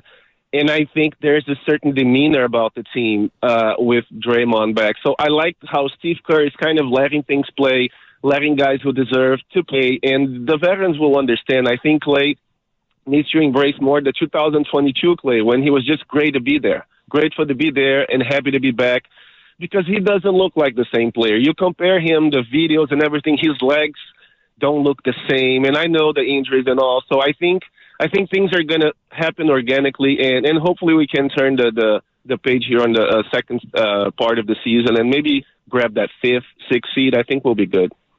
Thanks. You guys. Have a good weekend, and go Niners. I appreciate that, Murillo. Yeah, just about 24 hours away from you ever had a caipirinha? Mm-mm. Oh. By the way, thank you, a San Jose Jazz fan on YouTube pointing this out. Also, Anderson Varejão, native of Brazil. So, sure thing. There for Murillo. But This is the thing, though, and I don't mean to make it just about Klay, but it's like I think it's more about Kerr in my mind, and that doesn't just extend to Klay Thompson. It extends to the rest of the veterans on the roster. It extends to Kevon Looney. It extends to Andrew Wiggins, who has been playing better. But again, if he doesn't play well, will Steve have the gumption or the aggression to make the hard choice, which is you're not going to close this game, like you're not going to play. Especially when you have a youthful exuberance from your bench. And also, to me, Dan, your point about the youthful energy, I think also represents like the desperation that this team does need to play with right now. Like, Gui Santos is desperate. Lester Quinones is desperate to be on the roster, to play in the league, to make a name for themselves. Podziemski's desperate. And he's been empowered, but I think he plays with a desperation that this team just hasn't had, even going back to last year. A player that was as young as Jordan Poole last season, I don't think ever played with desperation throughout last season. These guys are trying to fight for not just themselves, but of course the victories for the team, and that is infectious. And I think Curry, along with Dre and Klay, feel that desperation that they just don't have because they're 4-time champs. They've done it all. The only thing that there is to do more winning, as opposed to coming up feeling like, hey, every shot that I take in the NBA could be my last. Yeah, and it's rubbed off on that basketball team. And that's just, to me, again, the Warriors are old. It's an old basketball team. So how do you make them relevant? Will you get younger? And it's been a struggle. We've waited for Jonathan Kuminga patiently, and it's been frustrating, but here he is. And now a young player has become your second best scorer on the team. And now younger players like Podziemski, younger players like Trace Jackson Davis, and the youth of Quinones and Gui Santos. That's the only shot you have. Like, that's the one opportunity to go along with Steph and Draymond and Klay, is that you need to get younger. And that's exactly what Steve Kerr's been able to do. Listen, it's not by coincidence that the two top teams in the Western Conference that the Warriors are trying to walk down are Minnesota and OKC, two young basketball teams. That's how you win. It's about youth. Now, a lot of their youth have, unlike that at Kuminga, they got an opportunity to play over the last 2 years. And when I say play, I mean play the majority of the games and get like upwards to 30 minutes of contest. And while they still might be a year or two away when you think about it in terms of postseason experience, but it's a young man's game. And I would make that argument for any professional sport. So this had to happen. And I think this is the reason why the Golden State Warriors are providing the sense of optimism going forward. Yes, but their best players outside of Kuminga are older. You need those players to play well. So, like, for example, you're talking about Minnesota. They're not a team that necessarily scares you. If you had to face them in the playoffs, they would scare me. But why wouldn't they, OKC, and I guess Sacramento would be the other team that fits into this category. But why wouldn't those teams scare you in the postseason? Well, it's a lack of experience. Exactly. And so, go ahead. Did you want to feed off of that? No. I was just going to say the reason why I think people would, I don't know about favor the Warriors, but believe that the Warriors could upset our 1 or 2 seed in the postseason is because of their experience. So, yes, as much as the youth has been a great injection and it has given a different dynamic to this team, at the end of the day, I feel like they are dependent. Oh, there's no doubt. Wholly on their veteran players. Now, Klay Thompson is less of a dependency at this point than he's ever been, and Kuminga has certainly jumped him in the pecking order when in regards to success. But you're still hoping that Curry maintains an MVP level of play, that Draymond Green re-rises to his DPOY levels, that Andrew Wiggins returns to two-way wigs. Like, those are a lot of ifs that I think that the Warriors are dependent on if they want to make noise this season. Yeah, make no mistake about it. Maybe I was misunderstood, is that you're going to go as far as those guys take you. Like, that's still, that's still the recipe to success. However, the point that I'm trying to illustrate is that instead of having those guys along with Chris Paul and Kevon Looney and then just relegating the younger players to the end of the bench or limiting their play simply because they're young, it was not a winning recipe. It's that you have to embrace the youth, and it's going to be that youth to go along with the foundation of the best players on your basketball team. That blend, and especially with the rise and the younger players getting more of a substantial opportunity to impact this basketball team, it's the combination of the two that gives you an opportunity to make a run. It can't be one or the other. Some teams are too young in this league, and the Warriors, without the likes of Kuminga and without Moody and without Podziemski, and the list goes on, Santos and company, they're too old. So it's a combination of both youth as well as the experience that the Warriors have that I think could be the winning formula going forward. I think it is. And I think that shift has been happening quietly. And now we're just starting to see the benefits being reaped of it in terms of wins. But how is that hierarchy reordered? How is that pecking order restructured when the Warriors, for example, get Gary Payton II back tonight? How many minutes does he get? Who does he play with? Who gets their minutes sacrificed as a result? How does Chris Paul configure the equation? Did the Warriors have an opportunity to alleviate some of those concerns at the NBA trade deadline? They chose not to. The only thing they did was move Corey Joseph for a future second-round pick. How are the Warriors looking post-deadline compared to pre-deadline? They look like they're trending up. Do they look like there's still some things to be skeptical about? I want to dig into it on the other side. Also, Chris, I see you. Gloria, I see you. We'll get to you on the other side, taking your calls. About halfway home here on Warriors This Week up until 12 o'clock. 888-957-9570 is the number. That's Dan DeVoe. My name is Evan Giddings. We're back after this. 95.7 The Game. Total by Verizon is wireless that goes all in for you. That means unlimited 5G data powered by...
Warriors This Week continues on 95.7 The Game. All right, halfway home here on Saturday morning. Warriors This Week. Evan Giddings, Dan Devone. Warriors back in action tonight. 5:30 tip right from Chase Center against Kevin Durant of the Phoenix Suns, a team that has had the Warriors' number as of late. But can the Warriors continue their winning ways? They've won 5 of 6. They're 2 points away from potentially winning 8 of 10. Looks like around the trade deadline might have needed to not do anything. Did they need to do something? We're talking about it all. Relegating roles, improving the younger players, upgrades all around. How do you see this Golden State Warriors team right now? And right before the break, Dan, before we get to our callers, we were discussing, this idea of reorganization and how Chris Paul is going to fit into that, because he demands minutes, and Gary Payton II I like tonight, but is he someone that can maintain health? Even though the Warriors, I think we're both on the same page, are trending in the right direction, the questions that they have are multiplying, but not necessarily in a bad way. It's just how do they, and really I think a lot of this does just fall on the head coach and Steve Kerr. How is he going to essentially deal with the attitude of someone like Klay Thompson? How is he going to deal with the minutes of someone like Chris Paul? Is Brendan Podziemski going to continue to be in or around the starting lineup? One of the reasons why I felt like they should have made a move at the deadline was not necessarily just to upgrade and improve, but to kind of add by subtracting, like allow players to have different roles or improved roles to build some sort of consistency, because I think they've got consistency right now. I just wonder how the equation changes once they're whole. Well, I think we both agree that you're upgrading when you bring GP2 back to a team that hasn't been very good defensively. They're better now, but he's just going to make you even that much better. So it's a good thing. Chris Paul has been good with the basketball team. The question I have with Chris Paul is, how does he fit in terms of the way philosophically they're playing ball right now? It's just, they're much faster, especially now with the youth movement. How does that work with Chris Paul, who's counter to all of that in terms of the way he likes to play? It's more of a half court, pick and roll, balance the floor. Well, that's not the way the Warriors have been playing basketball of late. So I'm really curious to see how he fits into things. But I think it's a good problem to have. And this is why Steve Kerr gets paid what it is that he gets paid, is that, you got to manage these things. And you still got to keep this train going down the track. But I think that we'd all agree that the team should only get better with GP2, helps you out defensively, and is one of those high-energy guys who I think is going to fit right in with the way Podziemski's playing ball and the likes of Quinones and Guy Santos. And then Chris Paul becomes a guy that just simply won't turn the ball over, which was such a problem area a year ago. So it's a good place to be. It's just now up to Steve Kerr to make sure you manage all of that so that everybody is copacetic, as they like to say, and everybody's coming to the game and feeling as though they're going to get theirs, and they're not dissatisfied. And what do people feel like the reason or the key behind it all is? 888-957-9570. This from the 415 of the Comcast Business text line. The coming out party of Jonathan Kuminga is the key. I mean, do you feel like it's all just because of his emergence? The last 15 games in which he's played, dating back to his comments about losing faith in his head coach. He's averaged 22 points on near 60% shooting. This kid has been a revelation and taken the leap that everyone wants to see. The sky's the limit for Kuminga. But how is he going to adjust to being the man and the Warriors featuring him as a focal point offensively behind Stephen Curry? I think number 2 in the pecking order. Let's get out to the callers. Chris is in the car, wants to speak about one of the polarizing subjects here on Warriors This Week. Klay Thompson. Chris, my man, how are you? Good morning. Doing great. How are you guys? Awesome. What do you got, Chris? I think we should not assume that Steve Kerr has not had the hard conversations with guys like Klay, because I'm going to bet he's already had that conversation with Kevon Looney. And I think we would all agree that Steve Kerr is probably one of the top communicators amongst coaches and managers in sports. Would we agree on that? I believe so. I'm going to guess that he's had those conversations with Klay, and I think people are being overly harsh on him because every time he is quoted post-game or when he's interviewed post-game, he is giving nothing but love to his teammates. And so I don't think that's a mark of a bitter man. I think it's more of a mark of a guy who's coming to grips with his would we say diminishing skills? Sure. The other thing is, you were talking about the fourth quarter against, who was the last game? Indiana? Yep. The third quarter, when they absolutely pulled away in that game, Clay was on the floor, and I believe he was hitting a lot of good shots. It was not garbage time, I don't think. But those you mean are Philadelphia? Those are the issues I wanted to against throw Philly. out there. Yeah. You were talking Philly. Okay, I was thinking I was thinking Indiana, because in the Indiana game, if I'm not mistaken, Clay was on the floor. No, sorry, Chris. Clay was out in that game. It was against Philly. Clay did not play. Okay, it was against Philly. Okay, gotcha. But, guys, do you believe that Kerr has already been – I'm going to have to believe he's been talking with Clay a lot, because Clay doesn't just go to the bench in the fourth quarter unless Kerr's already had that conversation with him. That's not the way Steve Kerr operates, I don't think. Thanks, Chris. I appreciate that call. And, the Philly game is one I don't think is necessarily all in garbage time, but you're right, Dan. He did pick up some stuff down the stretch, as did the rest of the team. But I don't know. So the conversation between Kerr and Clay has been broached from a standpoint of the attitude, right? We've heard this publicly, and it's been talked about. Clay, after the last time I think they actually played Phoenix, didn't play down the stretch of that game, wasn't happy about it, and had to talk to Kerr about how he was moping. And actually, I think the word Kerr used was toxic. Klay Thompson had been a little toxic on the bench or maybe in the locker room. I don't know. So I think the conversation about his attitude and demeanor, that's taken place. But the role reversal or diminishing of a role, that is one that I think has begun to happen and might even happen after the Brooklyn game. But I don't think necessarily Klay Thompson's just thinking, oh, well, this is who I am. I think that Kerr set a tone by his actions that Klay could be closing a game. He also might not close half the games, and he's going to have to be okay with that. Yeah, first of all, the callers, you're absolutely right. Steve Kerr in terms of communicating, Steve Kerr is a man. Steve Kerr in terms of being a leader, he's a cut above. I put him in the rarefied air of Pops, maybe Spo out in Miami, but they're few and far between. So, yeah, the conversations have taken place. And maybe this was sort of a miscommunication on my end. What I'm speaking about specifically, yes, he's had conversations with Klay Thompson. I'm talking about specifically, Klay, we're taking you out of the starting lineup. To me, that's what has to take place. And, yeah, Ev, you're right. In that Philly game, he was good, and he has been much better, to your point, that he's no longer hunting shots and trying to be Klay of 2018, that he realizes that he's letting the game come to him. And he's making the extra pass. When you see the way he's working with Trace Jackson-Davis and Kevon Looney, he's making late passes. It's not all about him. And he's shooting in mid-range. But with all that being said, and I recognize the transformation and how much better he's been of not being that guy he was early on in the season or sort of getting into his own world that it's just about me. No, he's made a concerted effort to play within the system. But again, it just gets back to a guy, and a great guy on top of that, and somebody that's synonymous with the 4 titles. He's going to have a statue right here in downtown San Francisco, and rightfully so.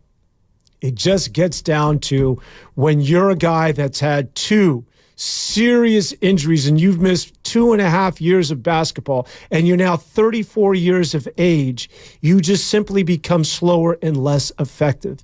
And that's, as they like to say, going back to Sergeant Friday and Dragnet, them's the facts, man. And that's all we're talking about here. It's not an indictment on him, the person. I love the dude. He swims in the damn bay. So do I. He smokes pot. He's good people as far as I'm concerned. None of that is on the table here. It's just about if you want to continue to win and if you want to be serious about your basketball team, I think that serious conversation has to take place. If we're just about, listen, let's reward him because he's a nice guy and everything that he's done, that's fine. Then do that. But you can kiss away any opportunity of walking down somebody like that in Minnesota or OKC. I think people get things sort of, twisted here, that we don't like Klay, or we're saying Klay's a bad person or hating on Klay. No, this is just simply about basketball and what gives you the best opportunity to win games. And in my estimation, it's relegating Klay Thompson to the bench and mitigating his role going forward. I thought you were going to say Klay Thompson swims in the bay. So do I. Klay Thompson smokes pot. I stopped right there. So do I. Didn't want to go there. No, I'll pick up that torch for you, or that baton. Thank you. Let's go out to San Francisco. Gloria wants to talk about the subject we're on right now, Klay Thompson. Gloria, how are you? Doing well, gentlemen. Thank you. I so enjoy you two together. You two are just a great pair. Your knowledge of the game and passion for it resonates. And I'm just glad to be able to get on with you guys on Saturdays. I couldn't agree more. This is about basketball. What Klay Thompson has done for the Warriors, how he has played, the professional he has been, doesn't take away from any of those things. He will have the statues and all the accolades. He will go down in Warriors lore. However, for this team to be competitive in the way it's constructed, they are going to have that balance of youth and the wisdom and the skill set of the veterans. And what gives them the best is with that Podziemski. That guy is energy. And unfortunately, we haven't seen that energy out of Klay. It's visible that his energy is low. He is sulking. He is moping because he wants to be a complement to the team, and he realizes some of the skill sets have diminished, and it's hard on him. And I root for Klay, but I think I would like to see Klay be more like Reggie Miller. Just run off screens a little bit. You don't have to take everything off the dribble. He has changed his game and stopped forcing a few things, which is great. But I would love to see him come off the bench in that Ray Allen mode, or Reggie Miller just running off screens and just catch and shoot. He's dynamic in that, and I think maybe his shots would be less difficult, and maybe his percentages will go up. But I would like to see the Warriors get someone big. I know they can't do that this year, but that is going to be their nemesis. They're too small, but they can't compete with this current lineup. The game against Indiana was so refreshing. I tell you, I almost didn't even miss Klay out there in the lineup. They gave the business to Indiana, and that's the energy that they'll need to compete moving forward. Thank you, guys.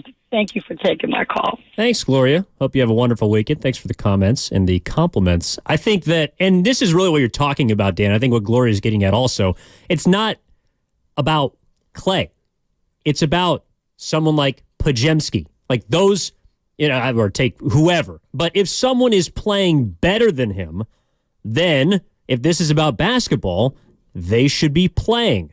I still think there's a place where Klay Thompson can start, where he can help the Warriors. Maybe we don't see eye to eye on that, but I feel like a 25-minute per game Klay Thompson can start, and then if he's playing well, if he's shooting well, because again, this isn't a team that, in my opinion, has too many knockdown three-point shooters, even Podziemski. Like, I think one of the reasons that him and Klay are seen as so different is because they are different players. Like, Klay doesn't have the energy that Podziemski does. Podziemski doesn't shoot it like Klay Thompson does, as far as being able to create and take his own shot. Klay Thompson doesn't pass like Podziemski does. He doesn't rebound as well as he does. I think Klay Thompson right now is still a better on-ball defender than Podziemski is, but Podziemski is clearly a better help defender. They do different things, but within what the Warriors are doing right now, which is winning basketball games, to your point, Dan, Pods might be the player that has to play more. And I think that Steve Kerr recognizes that, which is why Klay has not received as many either minutes or particular lineups. He's playing more with the second unit, even when he is starting in games. So I think we're starting to see that shift. Yeah, I would take it a step further and start him. And it's not, it's not to disrespect Klay Thompson. And it's not, it's not ceremonial. It's just, Podziemski's now better than you, or he's now, we need to recognize him at the beginning of the game. It's just you're not playing from behind, and he sets the tone with his energy. And that's just it. Everything you said you're spot on. I couldn't agree more. Listen, you lose spacing. Let's face it. If you don't start Klay Thompson, you lose his floor spacing. He still spaces the floor. And with Steph Curry, you need that, right? You're not going to run out or run, Podziemski off the line necessarily. He's not spacing it like that of Klay Thompson.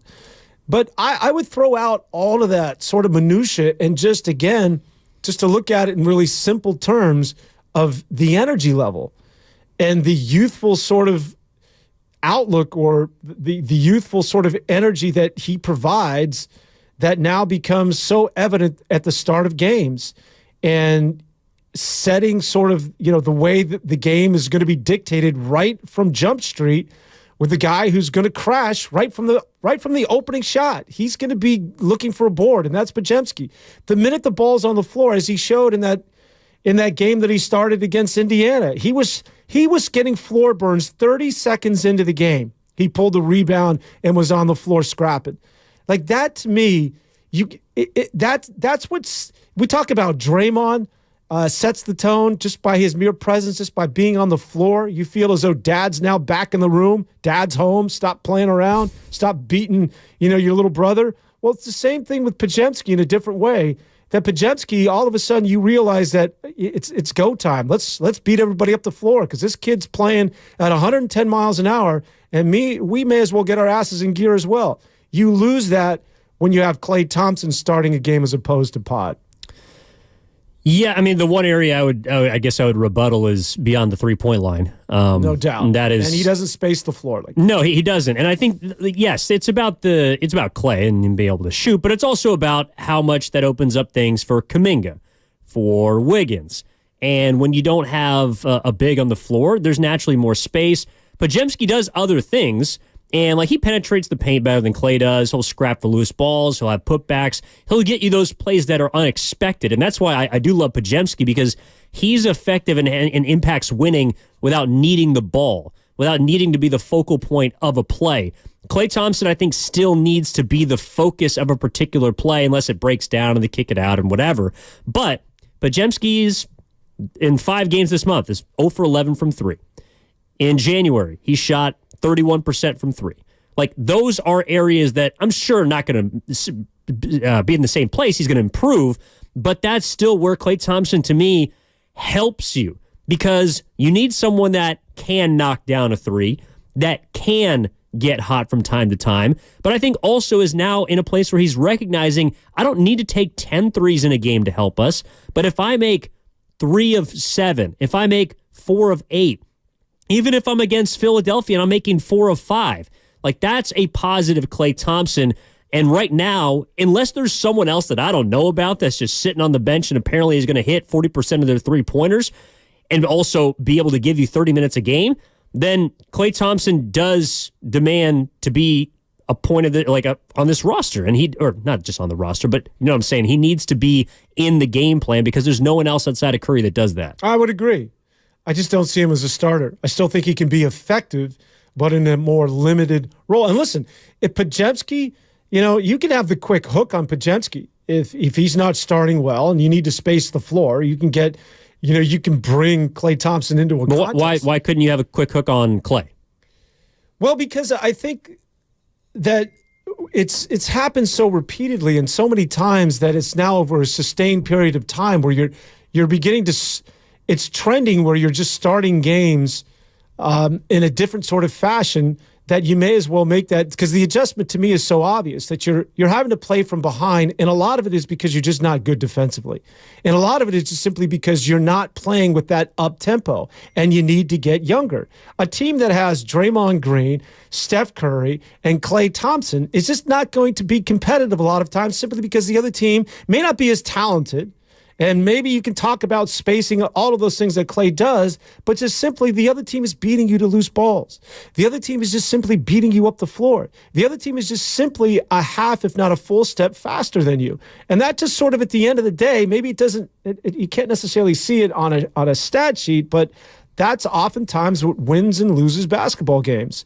And I think that just simply Klay does not provide that for you. So I think it's time. I mentioned it last week, and as we continue to go, as we continue to go on this trend, it should be more apparent to everybody that this is an obvious decision. It's just giving you the best chance to win a basketball game by giving Pods the minutes at the beginning, once again, just to set that tone. Well, it's interesting to me because if there is an impediment to Podziemski playing more, and he has, like, if you just look at his minutes, he's played 34 minutes a night through February so far. Like, he's getting more time, even more so than Klay Thompson.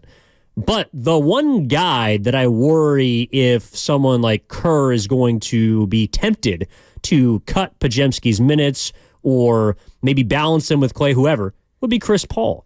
Because Chris Paul also sometimes will play on ball and Steph's off ball. That slides him to the 2. I don't know if you can play, and maybe he'll play a 3-guard lineup with Podziemski at the 3, and then you're smaller everywhere else. But how does Chris Paul affect Podziemski's minutes? Because I think that though Pods is primarily at the 2 and Klay plays it as well, because of how much Chris Paul has been able to help you, even though you play slower, the pace comes back down. But I think he's been a good player when he's played this year. How does that affect Podziemski? And do we see him slide back to the bench and him and Chris Paul just kind of run the second unit? How does that work? Because I think it's less to me, or will be less about who's starting, who's on the bench, as opposed to how many minutes does CP3 take away from the rest of the guys who have been helping you now win 4 or 5? Yeah, I think it's the rest of the guys. I don't necessarily think it's Podziemski.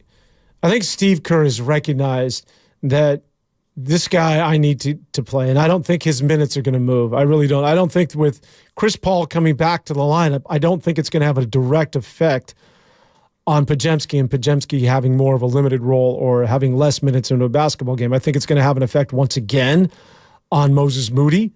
I think it's going to have more of an effect on the before-mentioned Klay Thompson. I think that Chris Paul will eat into Klay Thompson's minutes more so than Podziemski. All right, right before the break, let's sneak in a quick call from New Jersey. Mitch is out in New Jersey, wants to talk about J.K. and Moody. Mitch, my man, how are you? Good, guys. Happy Super Bowl weekend. Go 49ers. Back at you. It's definitely, Kuminga's definitely earned a starting job. We should be more in the rotation. And by the way, I never understood the Chris Paul trade. I mean, I never understood, I mean, he's a Hall of Famer, but I never understood that trade. And thanks for taking my call.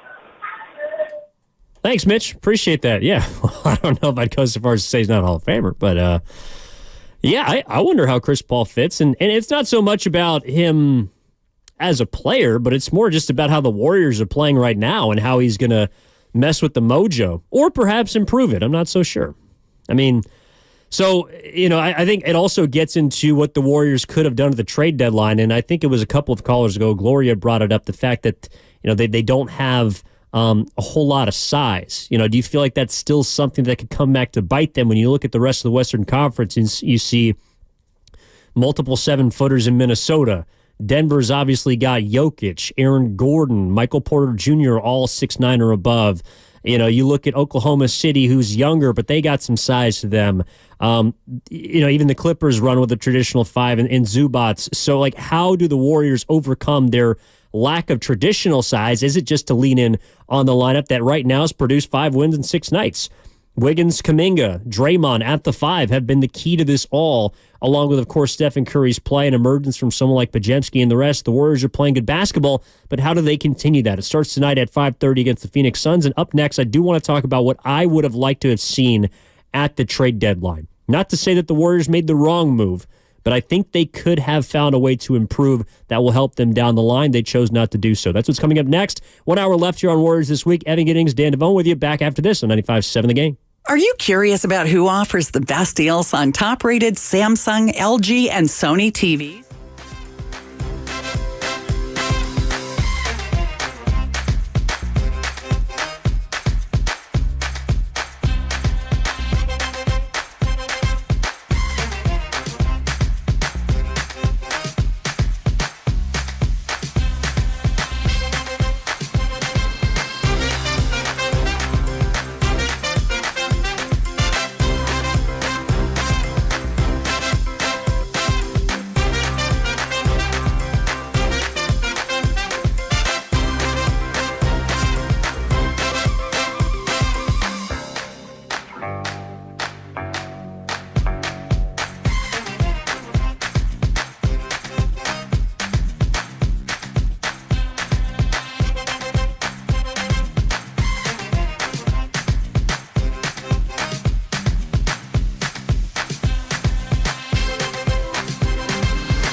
Now back to Warriors This Week on 95.7 The Game.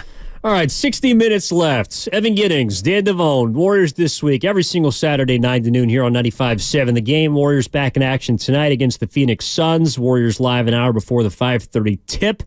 All right, here Tim Roy has the play-by-play action. Dan, we're discussing, of course, what could be happening with the starting lineup, the role adjustment, whether it's Klay Thompson, Podziemski, Chris Paul is coming back, GP2 ideally available tonight as well off the bench for the Golden State Warriors. They're playing good basketball, 5 of 6 wins, 2 points away from being, essentially 8 of their last 10. But at the deadline, whether they're a game below, or I think at the time they were 2 games below, they decided not to make a move. And that was something that I think was expected. Kind of just reading the tea leaves, entering that sort of 2-week window. Mike Dunleavy Jr. said 15 games back, they'd use it in an evaluation period, decide what they should or shouldn't do. They only end up deciding to move Corey Joseph for a second-round pick and sending money out with him. Do you feel like that was, number one, what you expected at the trade deadline, and secondly, the right decision to do nothing? I think it was the right decision, just because I don't think that there was anybody out there that was available that was going to be a serious upgrade. And also, that to coincide that the team looked as though it's playing its best basketball over the last 2.5 months. That with the return of Draymond Green, I think we always sort of maintained that when Draymond comes back into the fold, you have to be a little bit patient just to see how this team works with him. How does Kuminga and Andrew Wiggins with Draymond Green sandwiched between those two, does it work? And it has. So I think that there was this, okay, before we get ahead of ourselves, before we trade half the roster, let's just wait. Let's be patient, see what it looks like when Draymond comes back, and let's reassess. And in doing that, I think that with Andrew Wiggins playing well over the last month, I think it saved his butt here in San Francisco. Yeah. And I think it was the best move because I don't think there was anything out there that, again, was going to make you a better team. All it was going to do was disrupt any sort of chemistry. And again, I strongly believe that Steph Curry blew into somebody's ear, whether that was Lacob or whomever, and said, hey, listen, Mike Dunleavy Jr., we're finally getting it together. Let's not move Wiggins. It's finally beginning to look like the sort of team that we thought we could be right from the beginning. This is the worst time to make any sort of a move. I think, though, when you think about maybe a month and a half ago, when we were talking about Siakam, they may not admit this right now, but I think Kuminga's name was dangled. I think that they thought about it. I think the reason they didn't pull the trigger, it wasn't so much moving off of Kuminga, because if you remember, Kuminga just a short 2 months ago was not the Kuminga we're witnessing today. Yeah. It had more to do with the contract that was Siakam. That do we want to sign a guy that's going to be another max player? And first of all, there were no guarantees that he was coming back to you. Yeah, unless you got that wink that, hey, I'm going to be around beyond this year. And I think it might have been a possibility, but the risk-reward of trading a piece like Kuminga, who all of a sudden apparently is looked like a guy that is going to have staying power and help you improve. I mean, he might be the first, young, high draft pick in quite some time that it looks like it's not just panning out for the Warriors, but that is going to blossom for Golden State. If you traded that for Siakam, yes, you probably might have a player that does some things better, but I could just ask people this, do you think Pascal Siakam has played significantly better than Jonathan Kuminga the last, say, 15 games? I know we're not tapped in completely to what's going on in Indiana. Very few have. But I think you can make a case that Kuminga's been a more impactful player than Siakam, especially recently when they've been winning games. So, whether he is or he isn't is not really the point, but I don't think Kuminga's name was, and we've talked about this ad nauseum. I never thought that they should have traded Jonathan Kuminga because of the potential. And I'm very happy that potential has now manifested itself into 22 points a game on 60% shooting his last 15. But I always felt like that was there. Whether it was going to be this season or next season, I wasn't willing to give up on that. So Siakam was probably the biggest boy you could get. Going back before that, OG Anunoby was probably someone who was in conversations, but I also think Kuminga's name was probably involved in that deal as well, because you look at what they got from the Knicks. RG Barrett and Emmanuel Quickley are both two young rotation pieces, and the Warriors don't really have any of those kind of guys outside of Kuminga and maybe Moody. So his name probably would have had to be in that deal as well. So I'm with you. The only big boys that they could have gotten would have involved someone you didn't want to trade. I think that they were in on Caruso, but I think that Chicago's delusional because I think from what I read, according to Shams, that they wanted Kuminga. Yeah. Like, you're out of your mind. That's just not happening. But Caruso, I think, is one of those guys that's a Steve Kerr sort of, if I was to go into a lab and create the perfect basketball player for my system, it's Caruso, right? I mean, he's Podziemski, just a little bit more seasoned and a better shooter and a better defender than Podziemski. So it's the perfect fit for the way the Golden State Warriors play basketball. And he's always had his eye on Caruso. And Caruso, it's not coincidental that the Los Angeles Lakers have not been as good since they let him walk, which Jeannie Buss could have held on to him. I mean, it was just one of the many bad moves on the part of Pelinka and company that let Alex Caruso walk out the door. He's a winner. He's a good basketball player. It's just, the cost that Chicago was asking for was just, it made no sense. The Warriors are better off to staying put when you looked at the landscape of players that were available that, quote unquote, were going to make you better. When we talk about Jonathan Kuminga, and you can compare and contrast him to just about, a lot of players that are perceived as being better than him. But in the case of Pascal Siakam, we talk about finances.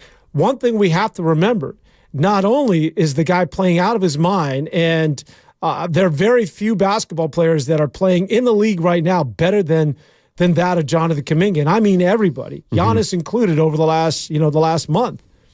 But he's cheap. I know he won't be forever, but when you think about having to max out, and especially as a team like that of the Warriors that, have a payroll that's head and shoulders above everybody, not only in the NBA, but in professional sports, and you're looking to cut cost and be a little bit more frugal, which is the reason why they got rid of Corey Joseph, is that he's still under team control. That this guy's not even in double digits in terms. It's almost sort of like Brock Purdy-esque. Now, he's not making, $20 an hour like that of, Brock Purdy, but it's pretty close because the guy is, he's I want to say, I don't know, what is he, like 7 or 8 this year? And he's going to be under team control next year. Now, they'll give him the extension, but that's not going to kick in until 2 years from now. So he makes sense on so many different levels when you think about Jonathan Kuminga. And one of the things I think that management also has to factor in is that this guy is on the cheap. I am with you that there wasn't a franchise-altering move that the Golden State Warriors could make at the trade deadline. And even if you look at Siakam or Anunoby, like Anunoby probably has the best case to be made for someone that has immediately come in and shifted, the fortunes of the Knicks. But I think he's hurt right now, and he's going to be out for an extended period of time. So they're going to miss him. The Knicks were playing really good basketball before then, but he's got the best case. Even that being said, I don't think Anunoby's coming in or Siakam's coming in. Even if, for example, you didn't have to trade Kuminga and vaulting the Warriors into championship contention, I don't think those two players are that good to all of a sudden just jump Denver, Los Angeles, the Clippers, along with Minnesota and OKC. Like, you're not looking at the Warriors as all of a sudden knocking on the door to win a title just because of those two guys. But I do think there were places that they could have, trimmed the hedges. Like, there were moves out there that I thought teams made that were impactful, that were good, and that were gettable guys for a team like Golden State. For example, what the Dallas Mavericks did, I really liked. They didn't have to give up all but Grant Williams, who was kind of a toxic contract that they just signed this offseason and had been playing terribly for them, so much so he fell out of the starting lineup, is not playing. They move him and end up getting back, along with a couple of other players and picks they have to send out.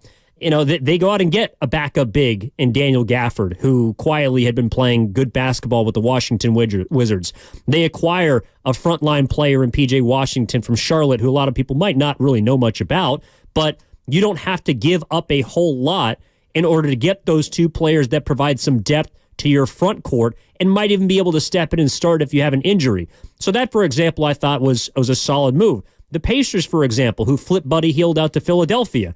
That's a 38% shooter who's having a down year, but he's someone that can space the floor for the Sixers.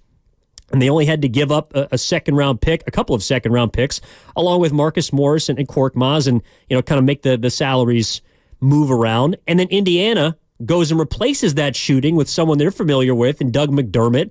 He shoots north of 40% from three. And all they have to give up to the Spurs is Marcus Morris and a second-round pick. Like, none of these names are franchise-altering guys. But that doesn't mean that certain teams in position to challenge for a postseason spot or get further in the postseason didn't get a little bit better at the deadline. And that's where I thought the Warriors did not. Well, I think those trades made sense for those specific teams because they had those filled areas of need. I don't know that any of the players that you mentioned, maybe P.J. Washington, but I don't know that there was the area of need for the Golden State Warriors is sort of at that, is that big, right? Somebody that's going to rim protect and also somebody that can also help you out in the offensive end. Like, they're always vertically challenged in just about every basketball game. So I don't know that guy was necessarily available, and whether he was worth disrupting any sort of chemistry or continuity that you've built up to this point. I will say, though, when you're talking about the landscape of the NBA, the New York Knicks may have just put themselves in the conversation of getting out of the East and getting the NBA Finals this year.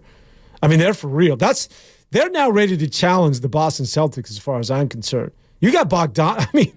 I don't know what the hell's going on in Detroit. Maybe that's where the Warriors should have just said, hey, everybody's just fleecing from Detroit. Let's go to the Pistons and just steal their best player, Bogdanovich, and you get Alec Burks.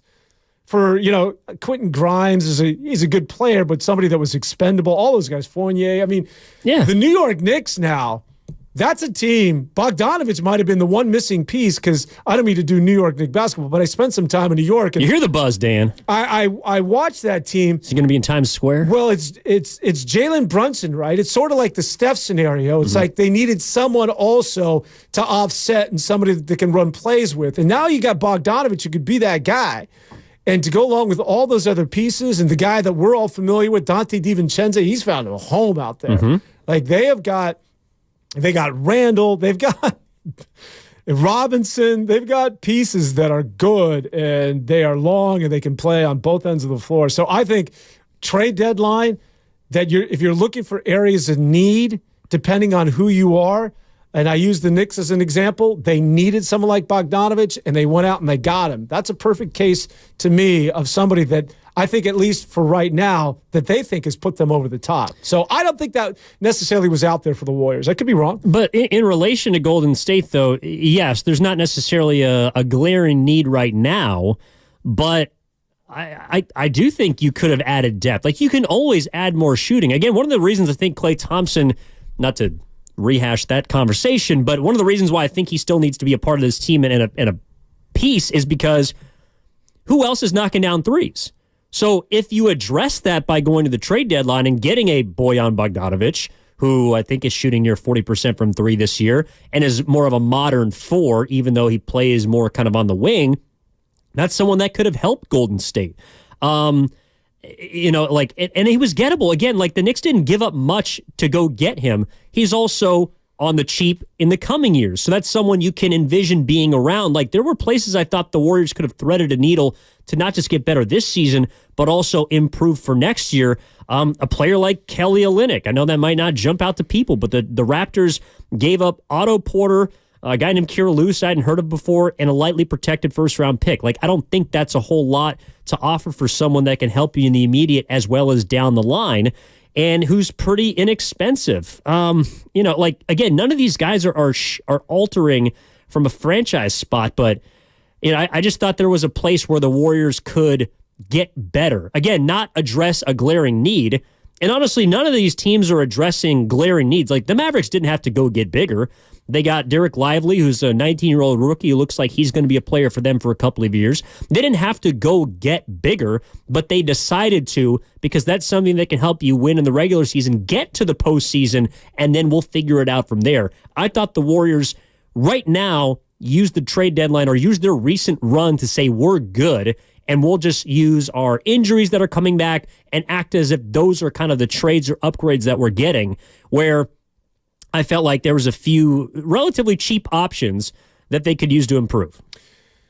Yeah, I think Steve Kerr, you're right. I think Steve Kerr looked at it and said, okay, us moving off of Moses Moody or Chris Paul or whoever it is that you need to bring back Kelly Olynyk or any of the players that you just mentioned, Is it worth it? Is it an upgrade compared to getting GP2 back into the lineup, getting Chris Paul back, and bringing up the likes of a Guy Santos and a Lester Quinones? And I think that, Steve Kerr felt as though that's more of an upgrade to this basketball team going forward than disrupting the chemistry or disrupting any continuity and moving off of some of our younger pieces. I think Moses Moody would have had to go. Wouldn't you agree in some of those scenarios? Or yeah, but he might not be playing anyways. If you got 12 men, he might just be out of the rotation. So how does he help you? Well, I think that, the addition of GP2, it's almost like getting a trade piece, right? Somebody who hasn't played throughout the majority of the season. Yeah. And even, the Guy Santos and Lester Quinones, I know it ain't sexy. And I know it's like something that they're G League players. I get it. But, these guys have had a serious impact on this basketball team. And they're one of your own. I know that they're not on your roster. They're not on the 15-man. But these are guys that have played in the system. After all, it's Coach Kerr's kid that is coaching down there in Santa Cruz. And so it's the same system. It's the way the Warriors play basketball. It's the same philosophy. So you're staying pretty much in-house. And I think that means something to the Warriors, who always sort of pride themselves on culture and doing it a little bit differently than everybody else in the NBA. No, I'm with you. And again, I don't believe that there was a game-changing piece that the Warriors could acquire while also keeping Kuminga, and that appears to be their focus and should be on improving him and making him the focal point of the youth movement moving forward. My thing about the trade deadline is, and I guess it's more from a macro standpoint, okay, so the reason why I guess I would be disappointed that they didn't move anyone or acquire anyone at the deadline outside of Corey Joseph would be your season is still reliant in many ways on the ifs that were present at the beginning of the season, but also were present in last year's second-round postseason run. And even going back further than that, what I mean by is, okay, so if Stephen Curry maintains an MVPs level play or maintains a dominance that he has demonstrated, if Draymond Green can behave on the court and, for example, not tonight slap Yusuf Nurkic again, if Klay Thompson can find his new role, and if Brandon Podziemski could be a player to step in and supplement that fall off, if Kuminga can continue to play with the reckless abandon and consistent production that we've seen as now our number 2 scorer, if Andrew Wiggins can be the two-way player that he was from 2 years ago and he can find some sort of consistency himself, and if Chris Paul comes back and doesn't reorder the hierarchy, and if Steve Kerr is someone that can evolve and mature into someone that's focusing on the younger players, helping and transfusing this team instead of falling back on the veterans, if all those things can happen, then yes, you're looking at a dangerous team whose last year's ceiling was the second round of the postseason. Those to me are all ifs and questions that were at the beginning of this year, went back to last year, and none of them really are any different outside of probably Kuminga. He's the biggest question that's been answered. But the rest of those, in my opinion, season-determining questions and ifs, those are all still there after the trade deadline. And that's, to me, I guess, reason for disappointment is all the questions that I still have about how far they can go in the ceiling of this team remain. Fair enough. I would say that doesn't every team, maybe not to the degree, have those same sort of ifs? Again, maybe not to the extent of the Golden State Warriors, but if Oklahoma City, Minnesota, of Sacramento, if New Orleans, if the Lakers, if the Clippers are all going to win a title this year, I'm sure that there's ifs in those locker rooms, that there's certain things that have to take place in order for players to play at their full potential and give that respective team an opportunity to win. So I think it's relegated to a lot of teams in the NBA. Although, I think to your point, probably maybe a little bit more so with the Golden State Warriors. To me, the biggest if a year ago, when you thought about the Golden State Warriors and you had questions as that bad taste in the mouth of Warrior fans as they ended things against the Los Angeles Lakers in Game 6 in Round 2 of the NBA Finals, that they needed someone else to score the basketball other than Steph. Steph carried them through Sacramento. Steph carried them as far as he could against the Los Angeles Lakers. Klay Thompson was inconsistent, disappeared. Andrew Wiggins, for whatever reason, just was not the Andrew Wiggins of 2 years ago. That's well documented. It's like they need someone else to score the damn basketball consistently. And to me, that question's been answered with Jonathan Kuminga. So the biggest question that I had when I think about this team of a year ago was who's going to be the consistent player on that basketball team not named Steph Curry that's giving you 20 to 25 every single night and potentially breaking through to 30 to 35, and it's Jonathan Kuminga. The only question with Jonathan Kuminga, you could argue that he's not proven when it comes to big games in the postseason. When it gets to those games where every possession is that much more magnified, you got to put on your big boy pants. Will he continue to be that guy? But you can also push back and say, well, Jordan Poole, was pretty much wet behind the ears, and how big was he against, the Denver Nuggets in the playoffs of a couple of years back? But those are the questions to be answered. But I think a lot of that has provided. I think Jonathan Kuminga has provided a lot of security with his play of late. Well, and to take one of your favorite games, the Boston Celtics game, midway through December, maybe that's an example of Kuminga showing that he can play big in a big moment, because that's probably their most, impressive win so far this season. And I think he played 40-plus minutes in that game and was really impactful against a pretty much whole Celtics team. I don't think they had Porzingis that night, but he looked good working on Jason Tatum, Jaylen Brown. And if you're talking about projecting to the postseason, maybe that's a game, along with, of course, a lot of other games that you can draw from and say, all right, well, I think he is ready for the big moment. Yeah, I think that's one of the questions, that if your second best player is somebody that's only in his third year and is now that the light has just gone on, are you running plays for him with less than 4 minutes to go in a tied game against, the Minnesota Timberwolves in Game 7? Like, how does he respond? I'm not saying that he can't be that guy, because he has gotten postseason opportunities. He did play in the NBA Finals. But just, how reliant are you on Jonathan Kuminga in big moments in the biggest games? It is fair to note, I think, that as good as he has been, and he has been nothing short of remarkable, he still will, from time to time, put his head down and dribble into traffic. He still will try and, he'll get stripped. I saw him get stripped in Indiana by Tyrese Halliburton, and he'll go one way and the ball goes the other. And it was just like he had no business trying to make something out of nothing. Now, it's the exception now rather than the rule. But he is still prone from time to time to be that guy that gets a little bit out of control. I still think it's fair to note that that's still part of his game, although he's eradicating it with every performance. Yeah, I think there's a fair question. This from the YouTube chat powered by First NorCal Credit Union. Kuminga probably still not a number 2 in the playoffs yet, but who knows? If he looks like he can be, that does give you a reason to believe that the Warriors can make some noise in the postseason. And I am glad that we're back sort of to that place of, we're not just looking at, can they get back to 500, even though I guess they still can do tonight. But, okay, how do they start to match up with teams that are in their path? And I think that's why this final 4-game stretch before the All-Star break is important, because you get 2 top teams in the West, Phoenix and the Clippers. You get 2 tough road games in Utah. How are you going to play in those games right before the deadline, or right before the break, pardon me? Can you get yourself back to, if not above, 500 between now and then? All right, one more segment coming up on Warriors This Week. Evan Giddings, Dan Devone, your calls on the other side. 888-957-9570 is the number. We're back after this, 95.7 The Game. You know what? Let's throw a party this year for the big game. Hey, we can invite our friends over and all take turns yelling at the TV.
Warriors This Week continues on 95.7 The Game.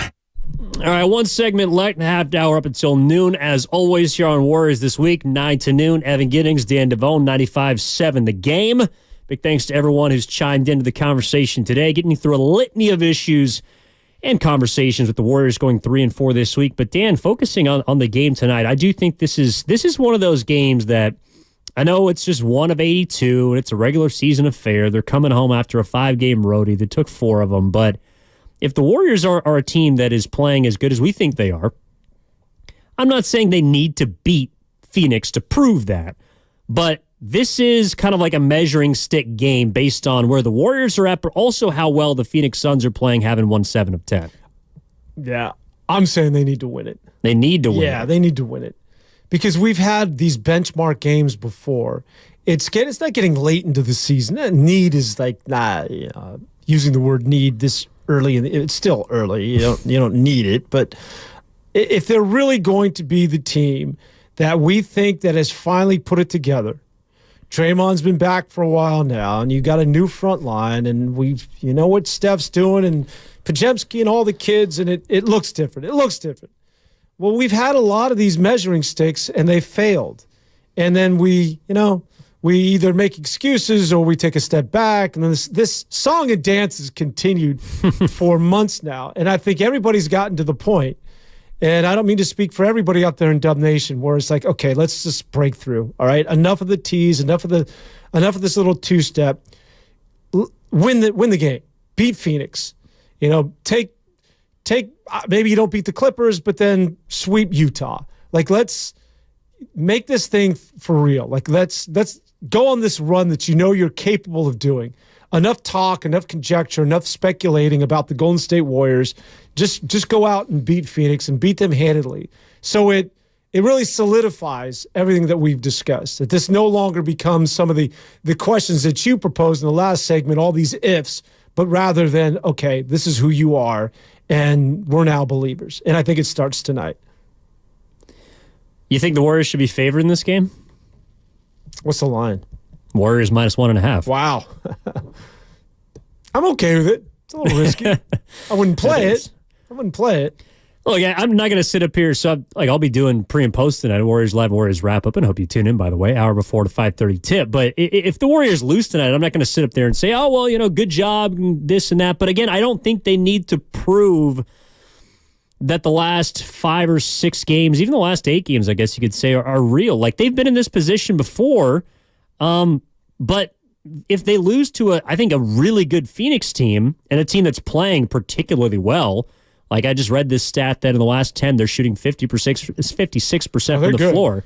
They figured out something with Beal, Booker, and KD. They finally look like their big three has emerged. But for that reason, I'm not going to say, oh, well, the Warriors are just fool's gold. But I'm more just with the 408 in the Comcast Business text line, which is the Dubs can make a statement in a win tonight over Phoenix at Chase. If they win tonight, that's a statement victory. But I'm not going to say that they're a fool's gold or what happened the last 6 games is not real if they lose, because I think the Phoenix is really good. They are, but still win the game.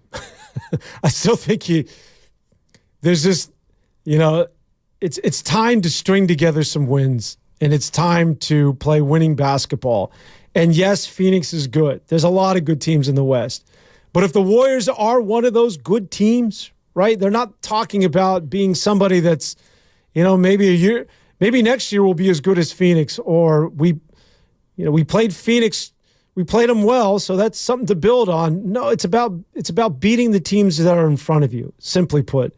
And Phoenix right now is at that 6th seed. They 5 of the 6, or the 6th seed, I believe. Yeah, they're the 6th seed. Mm-hmm. Beat them. Go out and beat them and solidify and justify all of the sort of optimism that now surrounds your basketball team. When we talk about the Suns, I mentioned this to you during the break. That Grayson Allen, who, by the way, not to go back to the MPF list, but one of those guys that, people like to punch. Yeah. He's got a punchable face. I'm not promoting violence, you know that. But I'm just saying that... Unless they went to Duke. That dude, yeah. He's playing well. And I always believe that it's... the Drew Holidays, the Podziemskis, the Carusos. You have your stars, the KDs and the Bradley Beals that everybody will pay attention to, and Devin Booker's. But any championship team or any team that usually win titles usually has a guy like that, right? Like has the dude that does the dirty work. That doesn't hurt you offensively. He's good offensively, but somebody that D's up and has that super uber competitive nature. And he's one of those guys. Well, and I think that's also why the Warriors feel a bit different right now, is because they've been winning with kind of strength in numbers. Like not all of the 5 games or even the 4 wins on the road trip involved Curry just leading the way. He did so against Indiana, but I think it's ironic that the one game in which Curry was absolutely incendiary and scored 60 points was the game they lost. Yeah. I mean, you need everyone 1 through 15 to play well, and Grayson Allen. And then he scores 9 and they win by 25. Exactly. And then, but Grayson Allen is a good example of that. And for the reasons that are obvious, you got 3 very good all-star, if not better caliber players on your roster. No one's going to look at the fact that Grayson Allen is shooting 49.5% from three-point range, and he's giving you 12 and 5 and giving you two-way production. So you're right. Like that is someone that is a key behind the cog of Phoenix. And to bring it back to the Warriors is also maybe someone like Podziemski. I'm curious to see how he plays against someone like Grayson Allen, or maybe if Allen's matched up on Steph, if he starts on Clay. I don't know. I just think this is a great test for the Warriors. Yeah, I think Podziemski he's answered to me. There's nothing in front of him, or there's no test that remain for him. He's passed them all. I don't need to see any more from this guy. To me, he's proven. He's just wired a little differently, that you can rely on this guy going forward. Yeah, I think it's going to be another test tonight, but the Warriors, they should win the basketball game. You were talking about strength in numbers. And I know we throw that around casually, but that really is sort of what the Warriors look like in these last these last couple of, especially the last 2 games. Like that looked like Warrior basketball. There was something about not only the fact that they won, but the way they won was really reminiscent. You're like, they're in transition. They're D'ing up. They're now creating the turnovers, and they're getting out and running. Like Steph's now walking into threes. They're now pushing the tempo. It looked very, very similar to the template by which the Warriors were able to win those titles. And maybe it was just, for a couple of games. But if that's the trend, to me, that's the familiar sort of style of basketball that I think Warrior fans have grown accustomed to, and certainly is synonymous with them winning titles. 888-957-9570 is the number. Evan Giddings, Dan Devone. This from the YouTube chat. First NorCal Credit Union. I think it's pretty funny. From the land of Hella, Grayson Allen looks like he drives an F-150. Something tells me Grayson Allen is more of a fast sports car type of dude. Like he's the guy who actually likes to live lavish, even though he doesn't really give off that appearance. For the 447 on the Comcast Business text line, MVP Curry is going to show KD he's still the superior player. Kevin Durant he's playing like 37 minutes a night for them and is not falling off at age 35. You think about the trade deadline this year, which to me was pretty boring if you think about it. Gordon Hayward got moved. It talked about who the Knicks acquired. But think about last year. Mm-hmm. Kevin Durant. Yeah. Kyrie Irving. Finally going to Brooklyn. Yeah, Kyrie left. There's somebody else we're leaving out that was a huge trade at the deadline. At the deadline last year. I'm sure someone will bring it up. But, yeah, that was and all those draft picks that Brooklyn got back in return. And so KD has been underwhelming since he's been at Phoenix. I mean, they mortgaged the future, the Suns. They give it like 5 first-round picks for the next 3 years and a couple of second-rounders in there. They also gave up probably the 2 best players on Brooklyn right now, Cam Johnson and Malik Bridges, right? Mikal Bridges, yeah. They're 2 best players right now. And so Kevin Durant the Suns weren't good last year, and they haven't been very good until of late. So, when you think about Kevin Durant playing well, he better, because they gave up a lot to get the guy. Yes. And if, according to Kevin Durant, who thinks he should be in the GOAT conversation, this is a team that has not played up to the sort of the level of expectation since he came over in that landmark deal at the trade deadline last year. Yeah, look, I mean, Phoenix got as far as the Warriors did last year in the second round. And they got ousted by, of course, the defending champion Nuggets. Well, so damn, the Pistons acquiring Simone Fontecchio didn't do it for you? No, God, the Pistons. They're like the Italian stallion. It's one of those organizations. Just getting back to the hiring. Speaking of the Phoenix Suns, Amani Williams, who is the highest paid coach in the history of the sport, and he's not. What blows me away that there wasn't someone in the room, right? There wasn't someone in the room who said, whoa, wait, what are we doing here? Mm-hmm. Like, who we signing? For how much? And his name's not Spo.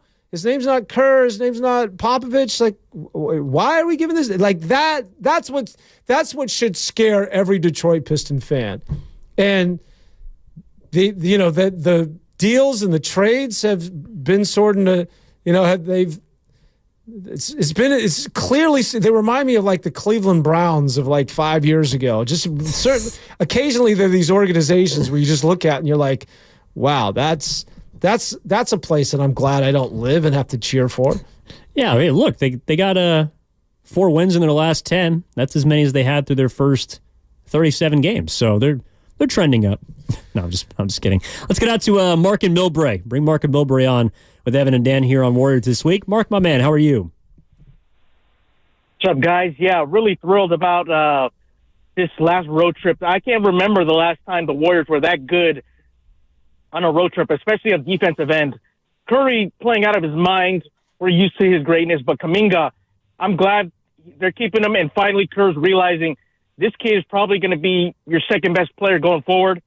And the confidence and the way he's rolling right now is outstanding to see. He's going to be playing 40-plus minutes, man. He's playing all-star level basketball, and hopefully this continues as well as they played, guys. So you got a critical stretch here. This is starting tonight. I'm going to be at that game tonight.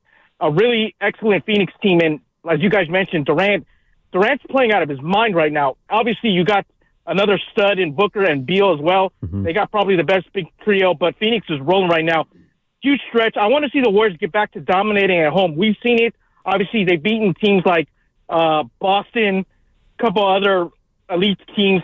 This is going to be huge tonight. If you can, at minimum, go 2-2, because I'm not really concerned about Phoenix or the Clippers because the Warriors are not going to catch those teams. You got to worry about the teams in front of Utah. You got to win those 2 Utah games, and those are not given because we know how tough Utah is. Utah is one of those teams that's kind of random, but they can beat anybody. And as the Warriors have found out, they're a tough team. So you got to win those 2 games. I'm hoping they win tonight. I would love to see them go 3-1. 4-0, obviously we want, but I don't know if they can beat the Phoenix and Clippers.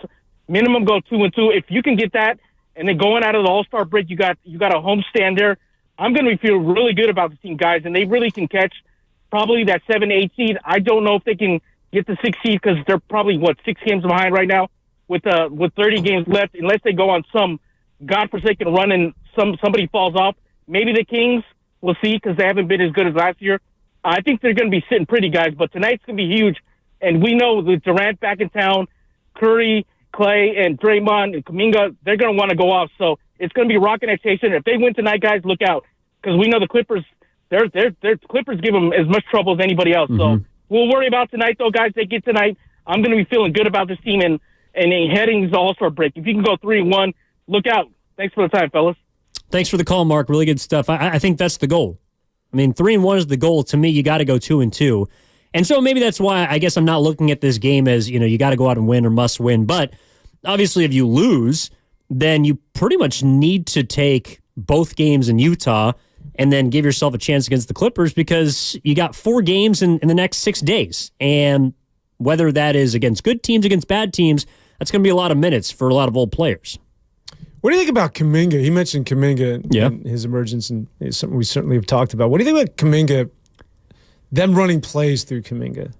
I have sort of not an issue with it. I think he's, I don't know, get your answer. Like you want to see more plays run through Kuminga? No, I think it's a little, suddenly you go from a guy that you were sort of uncertain, weren't giving playing time, now you're actually running plays through him, like letting clear aside, give it to him in the post, everyone get the hell out of the way. I think he's better served working within the offense or getting downhill off a break or sort of like, I don't know, when he has to pound that dribble and you know that he's going to the rim, he knows he's going to the rim, the defense knows he's going to the rim. I don't know.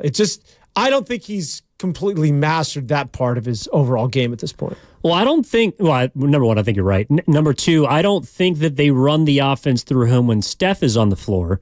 But if he's on and Steph is out, you might see him a little more on ball. I just think, honestly, Kuminga is playing within the offense. At least this is what I see. I wonder what you think about it. He is playing within the offense. I think he's just better equipped to recognize when to pick his spot, like when to attack, whether it's out of the post, whether it is from the top of the key, whether it's in transition.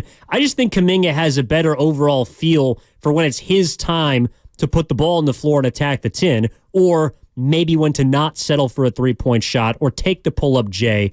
I just think the game's like slowing down for him in a rapid fashion, and that's why I think offensively he's not just been scoring a lot, but he's also been really efficient. Well, that's why I think when you run a play through him, it disrupts all of that, does it not? Because you're right. He's now beginning to recognize when to pass. If there's an opportunity, he feels as though there's somebody he can go on. Like you can see all of that taking place. But when you give him the ball and you clear his side, you've taken away all those options. Now we're saying just go. Like, just go ahead. You've shown that you can score on anybody. We believe it. We've seen it. Now go ahead and make it happen. It becomes a little bit too obvious, I guess. It's just, I like it when he's working more in the fabric and having to make those decisions like, okay, I'm going to make the extra pass here, or no, I'm going to go, or like all those sort of things that are coming into focus for him. But when you clear a side or you run a play for him, I think a lot of that decision-making has been removed, and it becomes a little bit more one-dimensional. Yeah, I guess I can see it. For me, I just think that when Kuminga is... Well, really the only time they turn him into a decision maker is when he's either in the post, but that's like a product of the ball movement. I think they kind of just work hand in hand, and I guess that's why I think he's still, working within the offense, because the offense is supposed to be one, at least from what I've seen them when the Warriors run at their most optimal level, where anyone can be a threat at any given time, whether it's on a cut, whether it's Curry curling off of a three, Kuminga getting into the paint, kicking out to a shooter, Podziemski attacking off a second chance opportunity. Even Trace Jackson Davis, if he gets in, or Looney rolling and cleaning things up. Draymond being the initiator, I think, has also taken some pressure off of Curry as a ball handler. So I don't think Kuminga's operating, as the one, but like on certain plays, I think he just knows that he's the right man for that spot. And that's what I've been impressed about, is he's also been able to recognize, okay, when the ball needs to move, or when I get it, the amount of time that it takes for him to make a decision about either to attack, to shoot, pass, or dribble, that decision-making time has shrunk significantly. And I think that's also why the defense is in a more compromised position when he decides to attack it. I wonder, against a team tonight like, Nurkic and other teams that have... guys that just kind of sit in the paint. Like, Nurkic is not going to step out and guard Draymond. And is Kuminga inclined to still try and finish over the top of Nurkic, looking ahead at the other teams that he's got to face? Zubats, Utah's got, I think, 6 players that are 6'8" and above. Like, how does he maintain that level of aggressiveness against much larger competition, as opposed to, I guess Indiana's got Miles Turner, who's a shot blocker.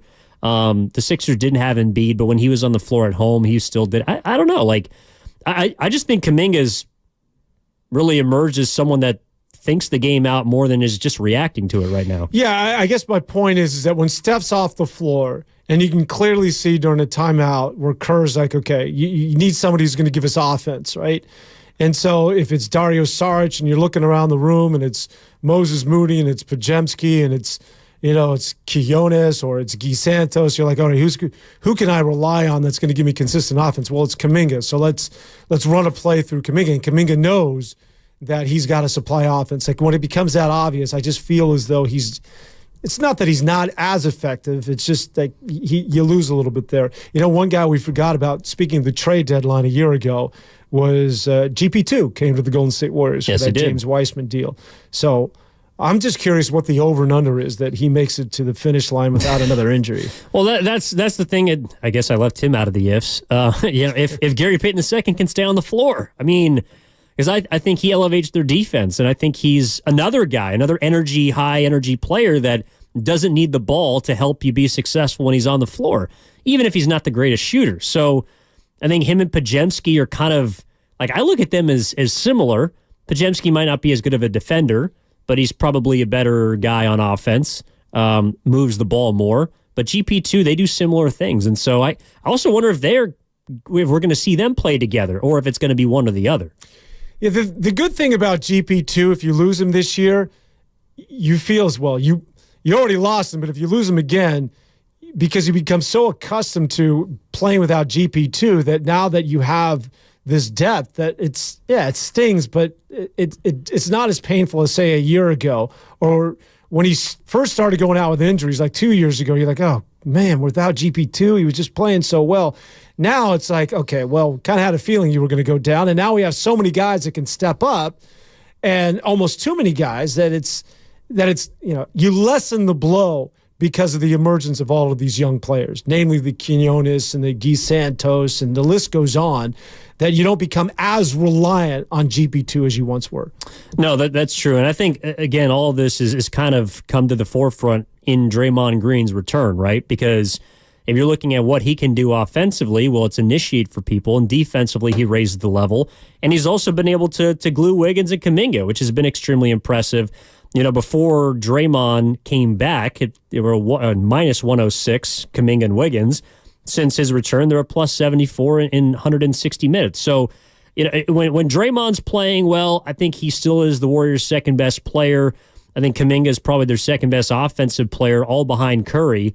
But again, their hierarchy has been more clear lately. And I'm curious to see how that, whether it's the rotations or lineups, how that is visible tonight against Phoenix, because this is probably a playoff type of rotation that I would think tonight, because you're looking to knock off a team that, at least I think on paper, has been playing better than the Warriors.